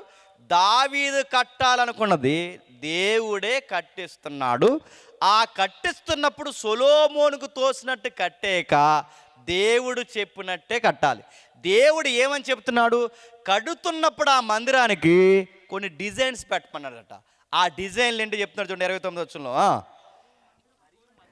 మరియు మందిరపు గోడలన్నిటిపైన లోపలనేమి వెలుపలనేమి కెరూబులను, తమల వృక్షములను, వికసించిన పుష్పములను చెక్కించెను. మరియు అలా చెబుతూ 32లో కూడా ఏం చెప్తున్నాడు చూడండి. వాటి మీద కెరూబులను, తమల వృక్షములను, వికసించిన పుష్పములను చెక్కించి వాటిని బంగారంతో పంచిన 36లో ఏం చెప్తున్నాడు చూడండి. మరియు లోపలను సాలను 3 వరుసలు చెక్కిన రాళ్లతో ఒక వరుసను దేవదారు దూలములతో చేయించను. అలా చెబుతుంటే మీరు ఈ వచనాలన్నింటికి చదవండి. సొలొమోనుతో దేవుడు గోడలకి, తలుపులకి పెట్టిస్తున్న డిజైన్ ఏంటో చెప్పిన చెట్లు చెప్పండి, వికసించిన పుష్పాలు చెట్లు, దేవదారు మళ్ళంటే సొలొమోను మందిరంలోకి వెళుతున్న ఫీలింగ్ రాదంట, తోటలోకి వెళ్తున్న ఫీలింగ్ వస్తుందంట. నా మాట్లాడుతుందంటే ఆ రోజు మొదటి మానవుడు ఏలికగా తోటను కాయాలి, కయ్యేని ఏలికగా సహోదరుడైన పొరుగోడిని కాయాలి. సొలొమోను తన సామ్రాజ్యాన్ని కావల కాయడానికి మందిరంలో తోటగా ఉంటూ ఆ తోటలో ఉంటున్న దేవుని సన్నిధిలో సొలొమోను నిలబడి ఇజ్రాయేలు సమాజాన్ని కాయాలి. అంటే ఆది కాండ నుంచి దేవుడు ఏం చెప్పుకుంటూ వస్తున్న ప్రభు అంటే కాయాలి కాయాలి కాయాలి. మొదట చెట్లు కాయాలి. ఆ చెట్లు దేని గుర్తు అంటే రాబోతున్న మనుషుల గుర్తు. చెట్లు కాసే అలవాటు ఎందుకు చేసావంటే చెట్లు కన్నా జీవవృక్షాలు లాంటి మనుషులు, బాగునండి, చెట్లు కన్నా గొప్పవారు ఎవరంటే మనుషుల్ని కాయాలి. నా మాట్లాడదు. ఆ రోజు ఆదాము కాపాడుకోవాల్సింది తోటని, ఆ రోజు కయ్యేని కాపాడుకోవాల్సింది సహోదరుణ్ణి, ఆ రోజు సొలొమోను కాపాడుకోవాల్సింది తన తోటి సహోదరులైన సామ్రాజ్యాన్ని. ఈరోజు మనం కాపాడుకోవాల్సింది ఎవరని చెప్పనా? సంఘాన్ని. గుర్తుపెట్టుకో. నేను ముగిస్తున్నా. అంటే ఆ రోజు నుంచి మాకు ఏమి నేర్పిస్తున్న ప్రభు అంటే ఆ 4వ అధ్యాయం మొదటి వచనంలో ఉంది, యెహోవా దయ అంటే కృప, నా గ్రేస్. కృప అనే సబ్జెక్ట్ ఆది కాండం 4వ అధ్యాయంలోనే స్టార్ట్ అయింది. కృప అనే పదం కొత్తగా క్రొత్త నిబంధనలోకి రాలేదు.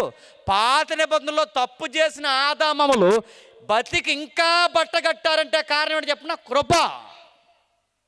కయ్యేను గారు తప్పు చేసిన ఇంకా బతికాడంటే ఇంకా దేవుడు ఇస్తున్న గ్రేస్ పీరియడ్. సొలొమోను తప్పు చేసినా ఇంకా బతుకున్నాడంటే ఆయన ఇస్తున్న గ్రేస్. ఈరోజు ఇన్ని తప్పులు చేసినా ఇంకా మన సహవాసంలో ఉన్నామంటే చెప్పండి కృప. ఎందుకు ఇస్తున్నా ప్రభువా? మాకు దయ ఎందుకు ఇస్తున్నావు? కృపను ఎందుకు ఇస్తున్నావంటే ఆదాము చెట్లను కావల కాయాలి, కయ్యేను పొరుగు సహోదరుని కాపలా కాయాలి. ఈరోజు మనం ఎవరిని కాపలా కాయాలి తెలుసా? మనల్ని మనం కాపాడుకోవాలి. వచ్చిన రోజు నేను విన్నాను, ఏంటి డీటెయిల్ నన్ను అడగండి, నా మనసుకు బాధ అయి చెప్తున్నాను. సుమారు 25 ఏళ్ళు అయిందంట మీ సేవకుడు మీ మధ్యకు వచ్చి. ఎన్ని వందల మంది సంఘానికి వస్తారు అడుగుతున్నాను. ఆయనకి ఇచ్చే జీతం అంట, సిగ్గుండాలి మీ అందరికీ చెప్తున్నాను, ఆయనకి ఇచ్చే జీతం అంట 2000. ఇంత వయసు అయిపోయింది, ఆయనకి స్ట్రోక్ ప్రాబ్లం వచ్చింది, బిడ్డకు బాగాలేదంటున్నా అడుగుతున్నాను. ఆదాముకు అప్పగించిన దగ్గర చెప్పిన మొక్కని కాపాడు, కయ్యేనికి అప్పగించిన దగ్గర చెప్పిన సహోదరుని కాపాడు. ఈరోజు మనం బాధ్యత ఏంటి చెప్పిన? నీ పొరుగు సేవకుడిని, నీ సహోదరుని కాపాడు. ఒకడికి బాధ ఉంటే మనం చేయాల్సిన పని ఏంటి చెప్పిన? 10 మందిలో ఒకడికి బాధ వస్తే 9 మంది గుప్పలు చెప్తే ఆ 10వ వాడికి బాధ అవుద్దండి. అది తేలికైపోద్ది. మీ ఫంక్షన్లు బాగా చేసుకుంటారు, మీ తిండి కార్యక్రమాలు బాగా పెట్టుకుంటారు, మీ పండగలు బాగా చేస్తారు. 25 ఏళ్ళు ఇక్కడ దేకి సంఘాన్ని కట్టిన నీ కళ్ళ ముందు తండ్రి లాంటివాడికి ఇంత బాధ వస్తే చిల్లర డబ్బులు ఇస్తున్నారంటే మిమ్మల్ని ఏమనాలి? తోట కాడ్యంలో, ఏదైనా తోటన కాడ్యంలో ఆదాము ఎలాగైతే అట్టర్ ఫ్లాప్ అయ్యాడో నీ సంఘంలో కళ్ళ ముందు ఆ పెద్దమ్మకు బాలేదు, ఈ పెద్ద ఆయనకి బాలేదు, ఆ కూతురికి పెళ్లి చేయలేకపోతున్నారు, వీళ్ళెవ్వరూ ఏది చూడలేకపోతున్నారు, వీళ్ళకి గుప్పడి మెతుకులే, ఇవన్నీ మీ కళ్ళకు కనబడుతున్నా పాడవుతున్న చెట్టుని కాయకపోతే ఆదాము ఎలా దెబ్బతింటాడో నీ పొరుగు విశ్వాసి బాలేనప్పుడు కాయకపోతే లెక్క ఎవరిని అడుగుతాడో తెలుసా? నిన్నే అడుగుతాడు. కయ్యేని గడు అడిగాడు, నీ తమ్ముడేడని అడిగితే కయ్యేని గడు అన్నాడు, నేను ఆడికి ఏమన్నా కావలేవాడిని అంటే దేవుడు ఉద్దేశం, అవును కావలవాడివే. ఈ పాస్టర్ గారికి బాగపోతే మాకేంటి, ఆయన మా కుటుంబ సభ్యుడు అంటే కుటుంబ సభ్యుడి కన్నా ఎక్కువ. ఈ సంఘంలో ఈ పెద్దానికి బాగపోతే మీ తాత కన్నా ఎక్కువ. నేను మళ్ళీ అడుగుతున్నాను, సంఘం అంటే ఏంటో తెలుసా? వారి అక్కర్లు తీర్చాలి.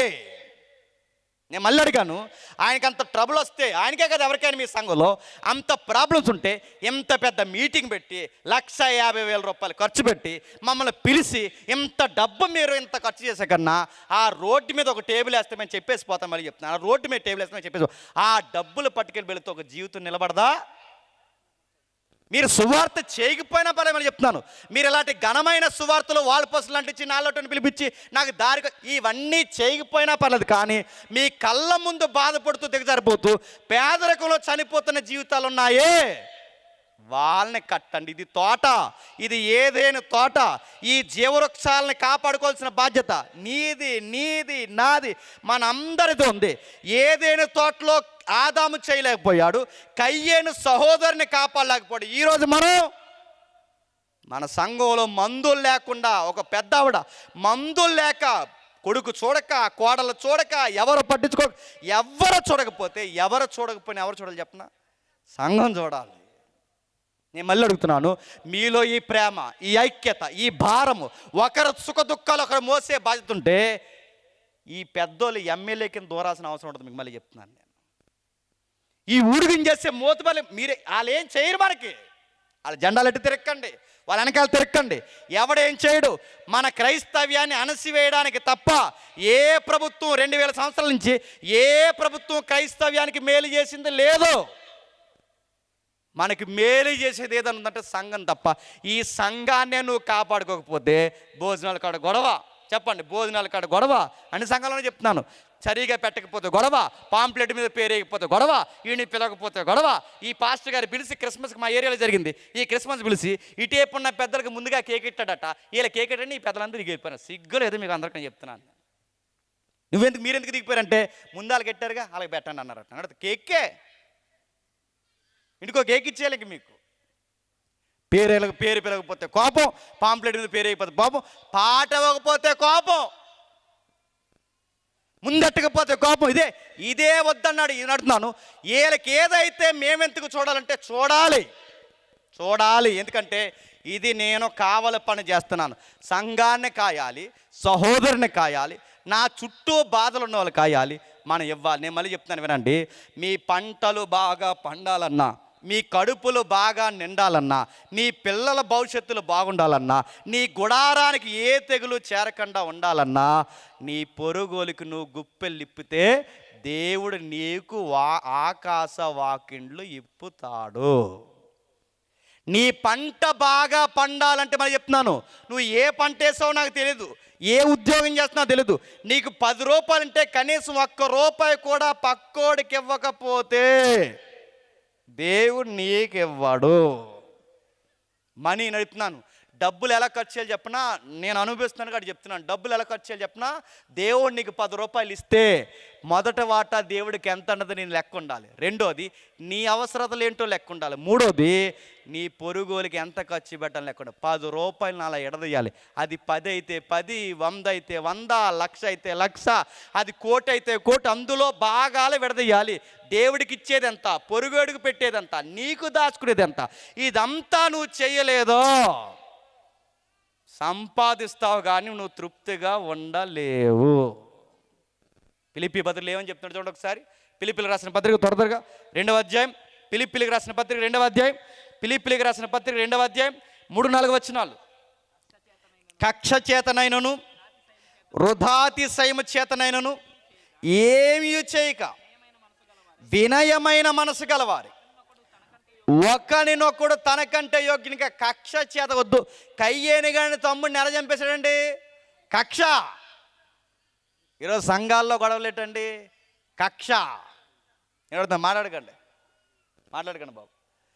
ఈరోజు నడుతున్నాడు సంఘాల్లో గొడవ ఏంటి? కక్ష కదా.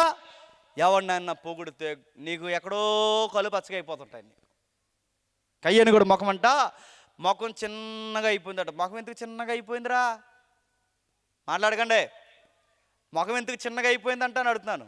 ముఖం ఎందుకు చిన్నగా అయిపోయిందంట? కయ్యేని గాడికి తమ్ముడు అర్పణ నచ్చితే ముఖం ఎందుకు చిన్నగా అయిపోయింది? కయ్యేని గాడి బ్యాచ్ ఉంటారు మన మధ్య. నేను చెప్పనా, ఈడికన్నా 2 అంతస్తులు కట్టుకుంటే ఈడికి ముఖం పచ్చగా అయిపోద్ది. కయ్యేని గాడి తమ్ముడు ఈడు. నీకన్నా ఎవరైనా మంచి చీర కట్టుకుంటే నీ మనసు బాగోదు. నీకన్నా అందంగా ఎవరైనా మంచి సొక్కేసుకుంటే నీకు నచ్చదు. నీకన్నా ఎవరైనా అందంగా ఉంటే నీకు నచ్చదు. ఏదైనా కట్టుకుంటే నచ్చదు, ఏమన్నా కొనుక్కుంటే నచ్చదు, ఎవడైనా రూపాయి సంపాదించుకుంటే నచ్చదు. ఈ బుద్ధి ఎవడదే? కయ్యేను గడిది. కయ్యేను తమ్ముడు బాగుపడితే చూడలేకపోయాడట. ఎవడన్నా మన ఊర్లో మనకన్నా కొంత మెరుగ్గా ఉన్నాడు అనుకోండి, వెంటనే పేరేడు చెప్పిన ఆడ ఎలా సంపాదించాడు మాకు తెలుసు అన్నాడు. ఎలా సంపాదించాడు? గంజాపరం చేయడా? అసర మాటలు అనేవి చెప్తున్నాను. ఇదే నేను అడుగుతున్నాను. కయ్యేని గాడికి అసూయ, కయ్యేని గాడికి కక్ష. ఈ కక్ష భేదాలు లేకుండా ఏం చేయాలని చెప్పండి, ఒకరినొకరు అంటే ఇక్కడ బాగా వినండి, నాకన్నా గొప్ప సురేష్ అనాలి, సురేష్ కన్నా గొప్ప సురేష్ నన్ను నువ్వే గొప్ప అనాలి. ఇలా ఒకరినొకరు హెచ్చించుకుంటే గొడవలు ఉంటాయా? నన్ను అడిగితే నేను ఓపెన్గా చెప్తున్నాను, మాకన్నా గొప్ప ఇక్కడ వయసులో ఉన్న పెద్దోళ్ళు ఎవరెత్తున్నారు, ఈ సేవకులు గొప్ప. మాట్లాడుతున్నా, వీళ్ళందరికన్నా గొప్పవారు మీ ఏరియాకు సువార్త తెచ్చిన మిషనరీలు గొప్ప. వాళ్ళందరికన్నా గొప్పవారు ఇంకా బాగానండి, వాళ్ళకి గురువులు నేర్పించిన ఉన్నారే ఆ గురువులు గొప్ప. వీళ్ళందరికన్నా గొప్ప ప్రభువు గొప్ప. అన్నిట్లో ఎవరు గొప్పవారు చెప్పండి? మన ప్రభువే గొప్పవాడంటే మన ప్రభువుని హెచ్చించడానికి మనం ఈ భూమి మీద మనం చేయాల్సిన పని సేద్యపరచాలి, కాయాలి. ఏమి సేద్యపరచాలంటే ఈ తోట అంటే ఈ సంఘంలో ఉన్న ప్రతి వృక్షాన్ని చెప్పండి సేద్యపరచాలంటే టయానికి ఏం కావాలో చూడాలి, ఎలా కొట్టినారో చూడాలి, ఇంటికి వెళ్ళి పలకరించాలి, బాధలేంటో కనుక్కోవాలి. ఈ సంఘంలో జరుగుతున్న గొడవలు ఏంటో మీరు తలపోయాలి. మీలో ప్రతివాడును తన సొంత కార్యములు మాత్రమే చూడక ఇతర కార్యాలు చూడాలి. చూస్తామా? ఆదాము వర్క్ ఏంటి చెప్పనా? ఆదాము తిండి నీడ నిద్ర కోసమే కాక ఆదాము వర్క్ ఏంటి తెలుసా? తోటను చూడాలి. కయ్యేని వర్క్ ఏంటి తెలుసా? తమ్ముడిని చూడాలి. సొలొమోను వర్క్ ఏంటి తెలుసా? సమాజాన్ని చూడాలి. ఈరోజు మన పని ఏంటో తెలుసా? మన పొరుగుల బాధలు కూడా మనం చూడాలి. చూస్తామా? ఈ మాట విని నన్ను నెక్స్ట్ ఇయర్ పిలిచినా పిలవకపోయి నేను సరి చెప్తున్నాను, నాకు తెలిసి ఇలాకాలో ఎవరు ఎంత తక్కువ శాలరీ ఏ పాస్టర్కి ఎవరండి? సిగ్గండి. మళ్ళీ చెప్తున్నాను, ఈ మీటింగ్ అయ్యాక ఎవడైనా నా దగ్గర ఫోటో దిగడానికి వస్తే ఫోటోకి 500 మళ్ళీ చెప్తున్నాను. ఆ 500 మీరు ఎంత దమ్మున్నట్టు దిగండి, మొత్తం కలిపి ఆయనకి ఇస్తాను. మళ్ళీ చెప్తున్నాను, ఎవరైనా దిగడానికి వచ్చినా మళ్ళీ చెప్తున్నాను నేను సీరియస్. మీరు 500 వేసుకున్నా మనిషికి 500 ఎంత అండి? బిర్యానీ తింటే అయిపోయేది. మనిషికి 500 వేసుకుంటే ఒక సేవకుని ఎంత బాగా నిలబెట్టొచ్చండి. ఏంటి ఆయన గురించి నేను వాకప్ చేశాను. ఒక గవర్నమెంట్ ఎంప్లాయీ ఎక్కడో సైకిల్ వేసుకుని వచ్చాడు, ఎలా నడిచి వెళ్ళాడు. వాళ్ళ కూతురికి ఏదో బాలేదంట. ఇది మీ బాధ్యత కాదా? ఆయన నాకు ఏం చుట్టం కాదు, నేను చెప్తున్నాను. మీ తండ్రి, మీ ఆత్మీయ తండ్రి. ఈయనే కాదు, రేపు పొద్దున ఈయనకి వస్తుంది, రేపు పొద్దున ఆ పెద్ద ఆయనకు వస్తుంది, వీళ్ళకి వస్తుంది అడుగుతున్నాను. మీరు చూడరా, పట్టించుకోరా అని అడుగుతున్నాను. 3 రోజులు మీటింగ్లు ఘనంగా జరిగితే ఎవరికి కావాలి? ఘనంగా జరిగితే మళ్ళీ చెప్తున్నాను. భోజనాలు లాస్ట్ రోజు బాగా ఎవరికి పెడతావు భోజనాలు అడుగుతున్నాను. దేనికి? ఒక మనిషిని, ఒక పేదరికాన్ని, ఒక మనిషికి వాదార్పివ్వలేని సేవ దేనికి? నీకు నాకేం మొక్క అర్థం లేదు, కానీ టీవీ నైన్కి అర్థమైంది. ప్రార్థించే పెదవుల కన్నా చెప్పండి సహాయం చేసే చేతుల మీద ఎక్కడదండి టీవీ నైన్కి? టీవీ నైన్కి ఆ మొక్క ఎక్కడది? టీవీ నైన్ అడుగుతున్నాను. టీవీ నైన్కి ప్రార్థించే పెదవుల కన్నా సహాయం చేసే చేతుల మిన్నానే ఆ టీవీ నైన్కి ఆ కొటేషన్ ఎక్కడది? మదర్ తెరేసా చెప్పింది. మదర్ తెరేసా ఎక్కడది? క్రొత్త నిబంధన యాకోబు పత్రిక చెప్పింది. యాకోబు ద్వారా దేవుడు సంఘానికి చెప్పాడు. నీకు నాకు ఈ బుర్ర అర్థం అవ్వట్లేదు. మనం ఏం చేస్తాం? బాధ ఏమన్నా వస్తే తెల్ల సొక్కాలు వేసుకుని, తెల్ల ప్యాంట్లు వేసుకుని, పట్టు చీరలు కట్టుకుని, ఇలా చేతులు కట్టి 10 రూపాయలు ఖర్చు లేని పని ప్రార్థన చేసుకుందాం అన్నారంట. ప్రార్థన చేయి, కానీ ప్రార్థన కన్నా ముందు చెప్పండి సహాయం చేయి. మందులు లేకపోతే మందులు, బట్టలు లేకపోతే బట్టలు, అన్నం లేకపోతే అన్నమే, వాళ్ళకి రైస్ లేకపోతే బ్యాగ్ పడా ఇంటికి పట్టుకెళ్ళి, ఎవరెవరికి ఏ బాధలోనే ఎంక్వైరీ చేయి, వాకప్ చేయి. ఈ చేయరు బాగా డబ్బులు వేసుకుని పెద్ద చచ్చి కట్టి పైన కట్ట 1,00,000 రూపాయలు గంట. దేనికి గంట టూకుతారా? ఆ లచ్చ ఏపోతే ఏ కుటుంబానికి అయితే బాగుపడతారు. చర్చలు ఘనంగా కట్టాం కాదు, బాగా ప్లాస్టింగ్ వేసి టైల్ చేసాం కాదు, ఇదేం కాదండి. మనుషులు నిలబెట్టండి. మొక్కల్ని ఆదాము కాశాడు, సహోదరుని కయ్యేని కాయాలి, సమాజాన్ని సొలొమోను కాయాలి. ఈరోజు మనం సంఘాన్ని కాయాలి. ఎందుకు కాయాలంటే కిందికి 5వ వచనంలో ఒక మాట అంటున్నాడు చూడండి, ముగిద్దాం. క్రీస్తు యేసునకు కలిగిన ఈ మనసు మీరును కలిగి ఉన్న ఎడల, ఆయన దేవుని క్రీస్తు యేసునకు కలిగిన ఈ మనసు, క్రీస్తు యేసునకు కలిగిన ఈ మనసు ఏంటి? ఆయన ఎప్పుడు హెచ్చించుకోడు. ఎవరిని హెచ్చిస్తాడు చెప్పండి? తండ్రిని హెచ్చిస్తాడు. ఆయన ఇంకా ఎంత గొప్పవాడంటే తన శిష్యుల పాదాలు చెప్పండి కాడికాడు. దాన్ని ఏమంటారు చెప్పిన? సమర్ అంటే ఆచరించి చూపిస్తున్నాడు. అభాండ్ అంటే సేద్యపరుస్తున్నాడు.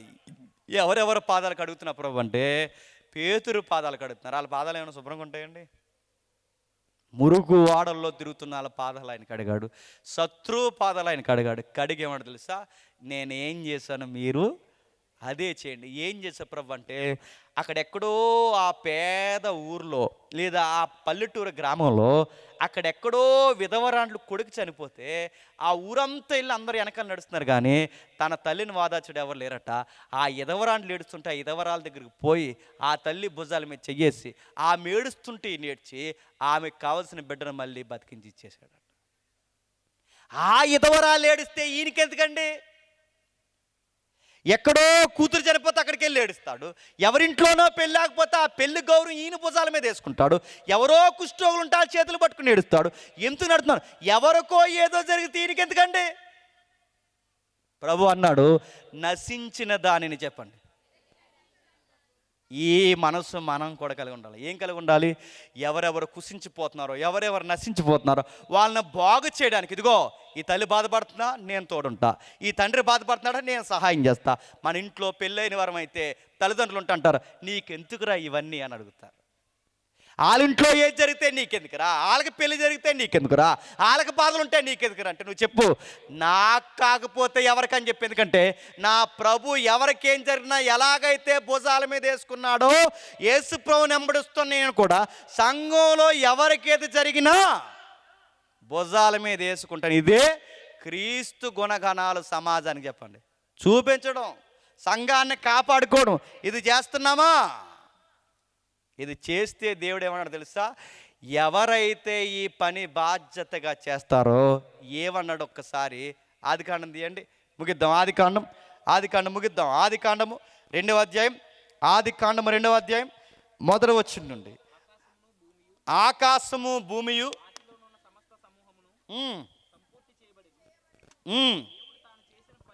దేవుడు తాను చేసిన పని 7వ దినములోగా సంపూర్తి చేసి తాను చేసిన తన పని అంతటి నుండి 7వ దినమున విశ్రమించెను.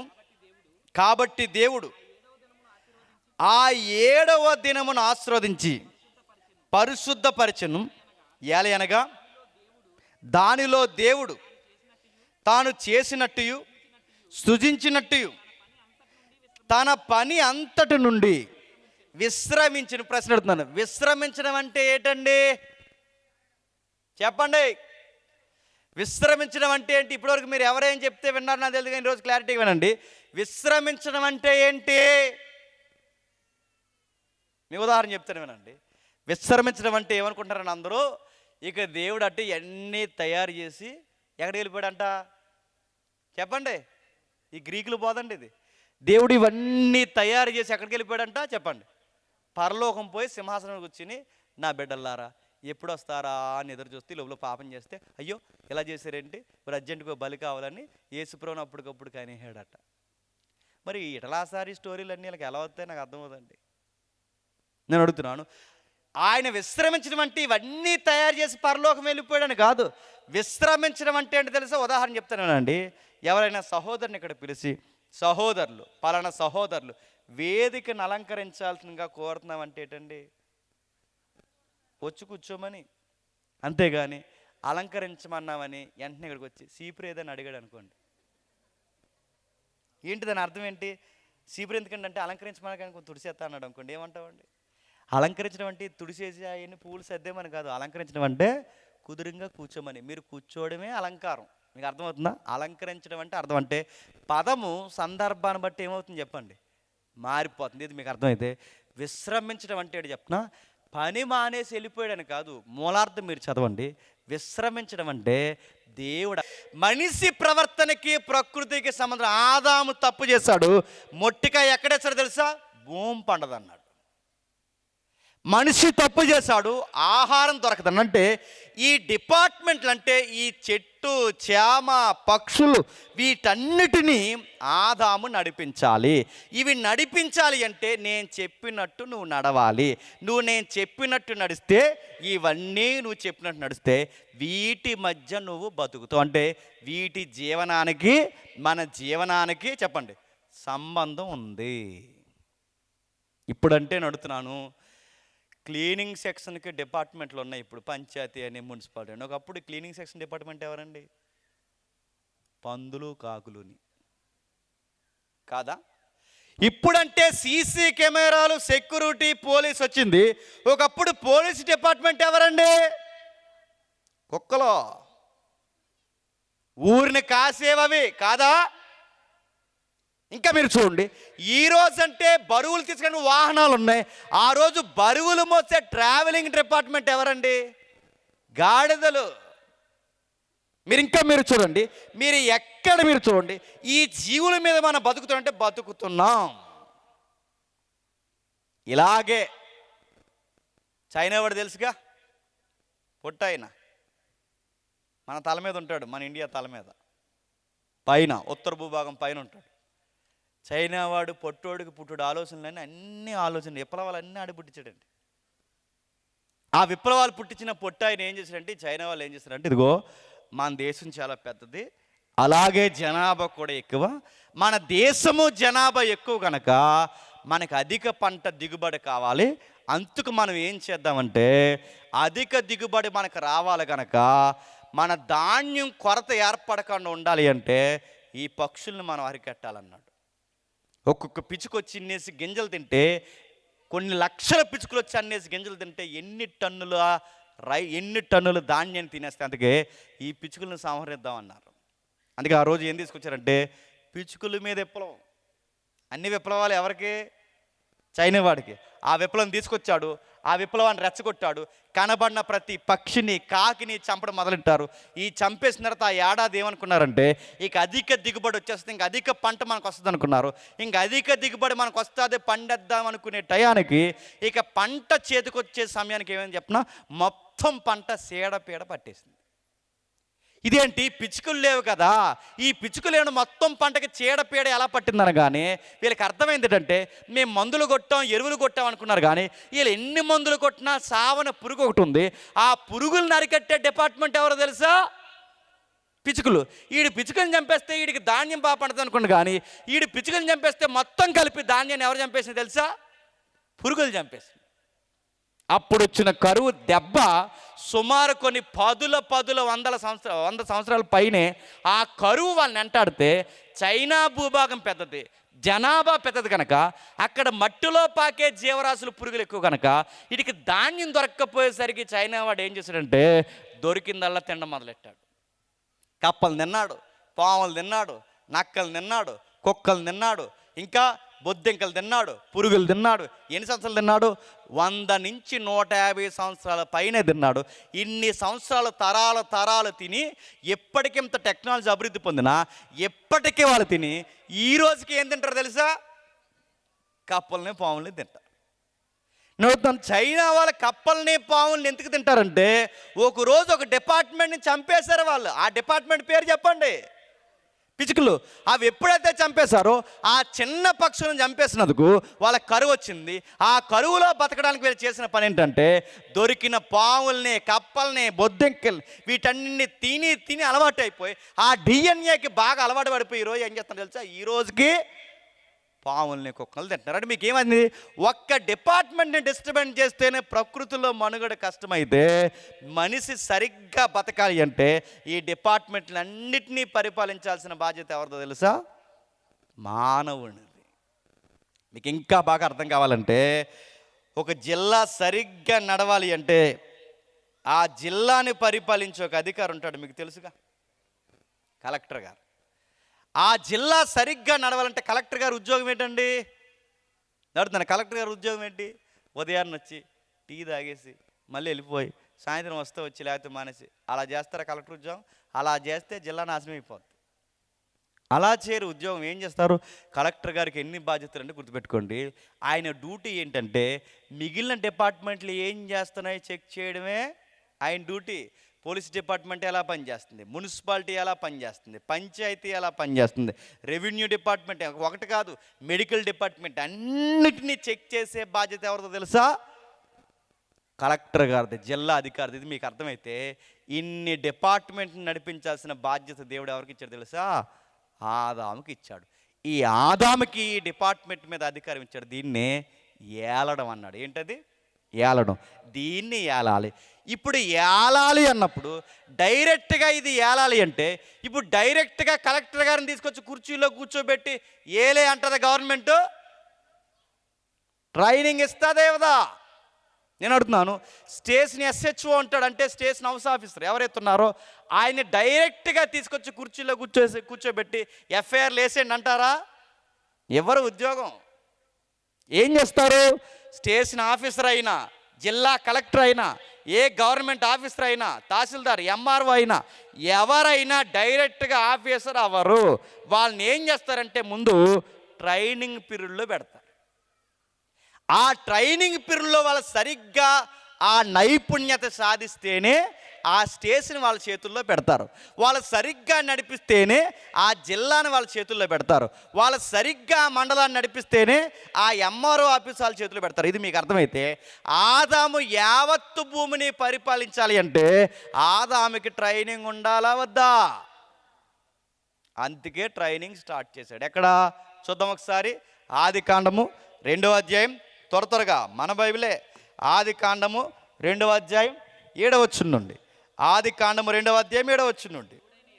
దేవుడైన యెహోవా నేలమట్టితో నరుని నిర్మించి వాని నాసికారంధ్రంలో జీవవాయువు నోదగా నరుడు జీవాత్మాయను. దేవుడైన యెహోవా తూర్పున ఏదేనులో ఒక తోట వేసి తాను నిర్మించిన నరుణ్ణి దానిలో ఉంచెను. మరియు దేవుడైన యెహోవా చూపునకు రమ్యమైనదియు ఆహారానికి మంచిదైన ఆ తోట మధ్యన జీవవృక్షమును మంచి చెట్ల తెలివినిచ్చే వృక్షమును ఆ నేల నుండి మొలిపించెను. ఆ తోటను తరుపుటకు ఏదో నుండి ఒక నదిని బయలుదేరి దాన్ని సుమారు 4 శాఖలుగా ఎడదీసింది. ఇదంతా మీకు తెలుసు కాంటెక్స్ట్. నేను క్వశ్చన్ అడుగుతున్నాను, చెప్పండి. తోట ముందేశాడా, ఆదామును ముందు పుట్టించాడా? చెప్పాలి. తోట ముందా, ఆదాము ముందా? నేను కొన్ని బోర్డు లెసన్స్ విన్నాను. ఆ బోర్డు లెసన్లో ఒక లెసన్ చెప్పనా? ఆ లెసన్ ఏంటంటే, మనకి బాబు పుట్టే ముందంట ఏం చేస్తాం? వియ్యాలు ఎలాగైతే కొంటామో, మనం బాబు పుట్టినప్పుడట బాబుకి కావాల్సిన స్వెటర్లు ఎలా కొంటామో, మనం బాబు పుట్టకముందే సాక్సులు, టెడ్డీబేర్లు, ఇంకా చెప్పండి డైపర్లు ఎలా కొంటామో, అలాగే ఆదాము వచ్చే టయానికంట ఇవన్నీ ఉయ్యాల్లో కొనేసి ఉండేసాడు దేవుడు. అలా ఉందా బైబిల్లో? ఆదాము ముందా, ఏదైనా తోట ముందంటే ప్రశ్న మళ్ళీ క్లారిటీగా వినండి. ఆదామే ముందు. ఆదామును తయారు చేసి ఆదామును తయారు చేసిన ఆదామును ఎక్కడ తీసుకెళ్తాడు తెలుసా? తోట దగ్గర తీసుకెళ్తున్నాడు. తోట దగ్గర తీసుకెళ్ళి ఆ తోటను నాటుతూ ఆదాముకు చూపిస్తూ, మీరు కావాలంటే ఇంటికి వెళ్ళి మొత్తం స్టడీ చేయండి. ఆ తోటను నాటుతూ ఆదాము చూస్తుండగా ఏమి రప్పించాడట? జంతువులను రప్పించాడట. ఆదాము చూస్తుండగా నదుల్ని పాయలు చేస్తున్నాడట. ఆదాము చూస్తుండగా చెట్లను అభివృద్ధి పరుస్తున్నాడట. అంటే ఆదాము చూస్తుండగా ఇవన్నీ చేస్తున్నాడు. అంటే ఆదాము చూస్తుండగా ఇవన్నీ ఎందుకు చేస్తున్నావు ప్రభు అంటే ఆదాముకి ట్రైనింగ్ స్టార్ట్ చేశాడు. అది ట్రైనింగ్ అనడానికి ఆధారం ఏంటంటే నేను ప్రశ్న అడుగుతాను, చెప్పండి. ఇందాక 1వ అధ్యాయం 26వ వచనం చదువున్నప్పుడు ఏమనుంది? యావత్తు భూమిని ఏం చేయాలట? ఏలాలి. యావత్తు భూమిని ఏలాలని చెప్పిన దేవుడు 2వ అధ్యాయం 15వ వచనంలో ఏం చెప్తున్నాడు చూడండి. అదే 2వ అధ్యాయం 15వ వచనంలో జాగ్రత్తగా ఉండాలి. అదే 2వ అధ్యాయం 15వ వచనం. దేవుడైన యెహోవా నరుని తీసుకొని ఏదైనా తోటను సేద్యపరచుటకును దాన్ని కాచుటకును దానిలో ఉంచారు. ఏం చేయకంటే ఏదైనా తోటను సేద్యపరచుటకును దాన్ని కాచుటకును, సేద్యపరచుటకును దాన్ని కాచుటకు. ఇందాక 1వ అధ్యాయం 26వ వచనంలో ఏం చదివాం చెప్పండి? యావత్తు భూమిని ఏలాలి. మరి యావత్తు భూమిని ఏలేవాడిని తీసుకెళ్ళి యావత్తు భూమి ఏలకుండా ఎక్కడ పెడుతున్నాడు? ఏదైనా తోటలో అడుగుతున్నాను. యావత్తు భూమిని ఏలమని చెప్పిన వాడు ఏదైనా తోటలో పెట్టినాడట. కాయాలి, సేద్యపరచాలి, కాయాలి. సేద్యపరచుటకును కాచుటకును. ఏవి సేద్యపరచాలి? ఏదేను తోటను సేద్యపరచాలి, ఏదేను తోటను కాయాలి. మరి మొదటి అధ్యాయంలో యావత్తు భూమిని కాయమన్నాడుగా, మరి ఏదేను తోటలు ఎందుకు పెడుతున్నాడంటే మీకు అర్థమవుతుందో లేదో, యావత్తు భూమిని కాయాలి అంటే ఏదేను తోట ట్రైనింగ్ సెంటర్ అన్నమాట. నా మాటలు అర్థమవుతున్నాయా? అంటే యావత్ కలెక్టర్ గారు డైరెక్ట్గా ఎలాగైతే వెళ్ళి సీట్లో కూర్చోరో, ఆదాము డైరెక్ట్గా ఎలాగైతే ఏలికి అయిపోడో, బాగా అర్థమవుతుందో లేదో, ఒక ఆఫీసర్ ఎలాగైతే డైరెక్ట్ తీసుకొచ్చి అధికార పీఠంలో కూర్చోబెట్టరో, అన్ని వర్కులు ఎలాగైతే నేర్చుకున్న తర్వాత ఆయన చేతుల్లో ఎలాగైతే అధికారం పెడతారో, ఆదామును కూడా ఏం చేస్తాడో తెలుసా? ట్రైనింగ్ స్టార్ట్ చేశాడు. ఏదేను తోటలో పెట్టాడు. ఈ ఏదేను తోటలో పెట్టినప్పుడు జాతకమైన మొత్తం బైబిల్ అంతా ఆది కాండంలోనే ఉంటుంది. మొత్తం బైబిల్ అంతా ఆది కాండం 10 అధ్యాయాల్లో ఉంది. ప్రకటన గ్రంథంలో ఏం జరిగిందో ఆది కాండంలో అదే జరిగింది. క్రొత్త నిబంధనలో ఏది ఎలిబ్రేషన్ ఇచ్చాడో పాత నిబంధన ఆది కాండంలో అది ఉంది. ఇక్కడ లేనిది ఏది? పాత నిబంధనలో లేనిది, ముఖ్యంగా ఆది కాండంలో లేనిది ఏది కొత్తగా క్రొత్త నిబంధనలో ఏమీ లేదు. మునుపున్నదే మళ్ళీ జరిగింది. నా మాటలు మీకు అర్థమవుతుంది లేదంటే, ఆదాము యావత్తు భూమిని పరిపాలించడానికి దేవుడు పని అప్పగిస్తున్నాడు. దాన్ని తోట అంటే ఏంటో తెలుసా? గేన్ అంటాడు దాని హెబ్రీలో. గేన్ అంటే ఏంటంటే టైట్ సెక్యూరిటీ ఇచ్చి లోపల వారు బయటికి కానీ బయటి వారు లోపలికి కానీ ఎవ్వరు పోకుండా ఆహారము, నీడ, నివాసంతో కలిగి జీవించే దాన్నే తోట అన్నారంటే, ఈ తోటలో ఆదాము అవ్వలను పెట్టి అన్నాడట, ఈ చెట్లను చూడాలి, చెట్లను సేద్యపరచుటకును, చెట్లను చెప్పండి కాచుటకును. బాగా వినాలి. చెట్లను సేద్యపరచాలి, చెట్లని కాయాలి. తోటను సేద్యపరచాలి, తోటను కాయాలి. జాగ్రత్తగా వినాలి. తోటను సేద్యపరచాలి, తోటని కాయాలి. సేద్యపరచాలి, కాయాలి. అంటే ఆదాము వర్క్ ఏంటంటే యావత్తు డిపార్ట్మెంట్ని ఏలాలి అంటే ముందు ఇక్కడ వర్క్ ఏంటంటే ముందు ఈ తోటను చూసుకోవడం ఆదాము చెప్పండి నేర్చుకోవాలి. కాయాలి, సేద్యపరచాలి. గమ్మత్తుని చెప్పనా, ఈ సేద్యపరిచి కాయమన్న వర్క్ ఆదాముకు అప్పగిస్తున్నప్పుడు ఒక ప్యాట్రన్లో అప్పగిస్తున్నాడు. జాగ్రత్తగా వినండి. చెట్లను కాయాలి, సేద్యపరచాలి, కాయాలి, సేద్యపరచాలి. అక్కడ వాడుతున్న పదం మీరు జాగ్రత్తగా చూస్తే సేద్యపరచుట అనే దానికి అర్థం ఏంటో తెలుసా? సేద్యపరచుట అంటే ఒక చంటి పిల్లని టయానికి నీళ్ళు ఇచ్చి, టయానికి అన్నం పెట్టి, టయానికి స్నానం ఎలాగైతే చేస్తారో ఆదాము పని ఏంటో తెలుసా? చెట్టుని చంటి పిల్లల్లాగా సాకాలంట. అది సేద్యపరచడం అంటే. నేను అడుగుతున్నాను, ఆదాముకు వర్క్ అప్పగించింది ఏంటంటే సేద్యపరచాలి. ఇప్పుడు ప్రశ్న నేను ఆ రోజుల్లో అడిగాను, సేద్యపరచడం అంటే ఏంటని అడిగితే ఆ రోజుల్లో బైబిల్ స్కాలర్ ఉన్నాడు ఒక ఆయన అన్నాడు, ఏముంది సాయంత్రానికి ఆకులు తుడిచేయడమే అన్నాడు. ఆకులు తుడిచేయడం అంట. నా మాటలు అర్థమవుతున్నాయా? వీళ్ళు పూర్తిగా నడుతున్నాను, డిక్షనరీ చూడరు, మూల భాష చూడరు, ఏమీ చూడరు. వీళ్ళకి లోకల్లో అంటే వీళ్ళ ఇలాకాలో ఏదైతే అర్థమైందో ఆ అర్థమైన దాంట్లోనే బైబిల్ని బోధించేస్తారు. అందుకే మన టైం లైన్లో చదవకండి బైబిల్ని, ఆ టైం లైన్లో ఏ ఉద్దేశంతో రాయబడిందో అక్కడ విషయాలు మనకు అర్థం కావాలి. ఇప్పుడు సేద్యపరచడంటే ఒక బిడ్డను ఎలా చూడాలో మొక్కను అలా చూడాలి. దాన్ని సేద్యపరచడం, దాన్ని ఏమంటాడంటే అభాండ్ అంటాడు దాన్ని. నెక్స్ట్ కాచుటంటే సమార్ అన్నాడు. అంటే దాని అర్థం ఏంటి?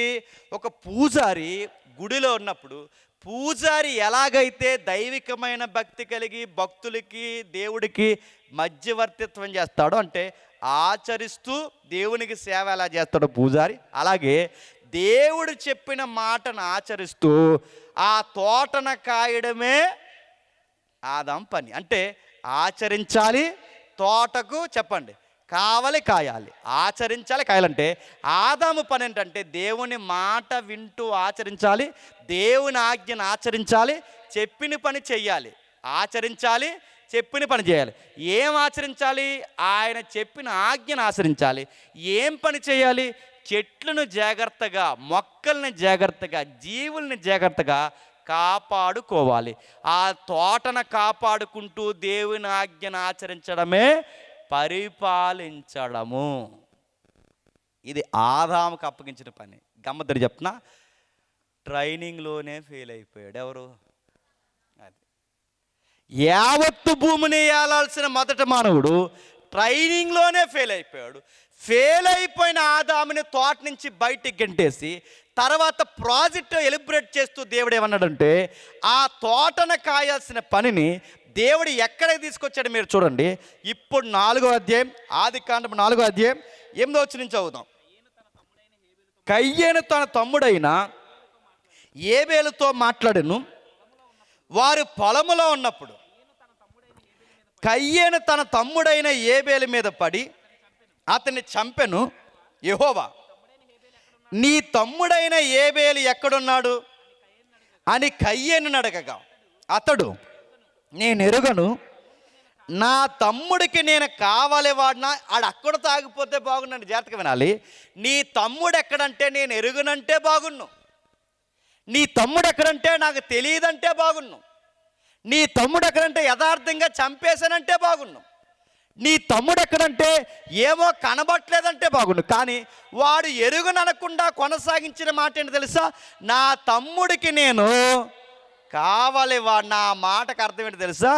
నా తమ్ముడికి నేను కావాలి వాడిని అనే మాటకు అర్థం ఏంటంటే, ఇందాక 2వ అధ్యాయం 15వ వచనంలో అబాండ్ సమార్ అనే పదాలు ఏవైతే చదివామో అదే పదాలు మళ్ళీ ఎవరు వాడుతున్నారు తెలుసా? కయ్యేను అంటున్నాడు. అబాండ్ అంటే సమార్ అంటే తెలుసా? నువ్వు చెప్పింది అంటే మా అమ్మ నాన్నకే నువ్వు ఒక తోటని కావలి వారికి ఉండమన్నావు. మా అమ్మ నాన్నని తోటని అంటే తోటని కాయాలి, సేజపరచాలి.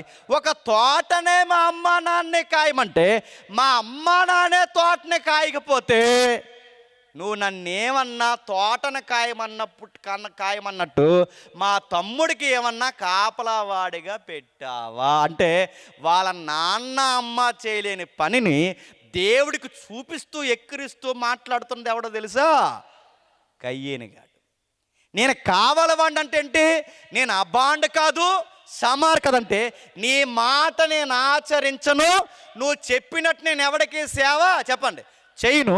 నా తమ్ముడికి నేనేమన్నా ఊడిగించేస్తానా? అయినా నువ్వేమన్నా వాడికి అధికారిగా నన్ను పెట్టావా? మా అమ్మ నాన్నని తోట మీద అధికారిగా పెట్టావు, మా అమ్మ నాన్నని ప్రకృతి మీద అధికారం పెట్టావు. వాళ్ళే నీ మాట వినలేదు. చెట్లు కాయమంటే వాళ్ళ కాయలేదు. నా సహోదరుని నువ్వు కాయమంటే చెప్పండి నేను కాస్తానా? మీకేమర్థమవుతుంది? దేవుని మనస్సు, దేవుని యొక్క ఉద్దేశం, దేవుని చిత్తం ఏంటంటే ఆది కాండం నుంచి ఏమి నేర్పిస్తున్నావు ప్రభు అంటే క్రొత్త నిబంధనలో ఏమి నేర్చుకోవాలో అదే నేర్పిస్తున్నాడు. ముగిస్తున్నాను, చేత వినండి. ఆ రోజు ఆదాము చెట్లు కాయాలి. ఆ రోజు చెట్లు ఎందుకు కాస్తున్నాడంటే తర్వాత రాబోతున్న చెట్లు స్థానంలో ఆదాము మనుషులు కాయవలసింది ఎవరో తెలుసా? పొరుగు సమాజాన్ని, పొరుగుని కాయాలి. ఆ పని ఆదాము చేయలేదు, ఆ పని కయ్యేను చేయలేదు. ఆదాము కయ్యేను చేయకపోతే మళ్ళీ ఎక్కడ చూడాలనుకున్నాడు తెలుసా?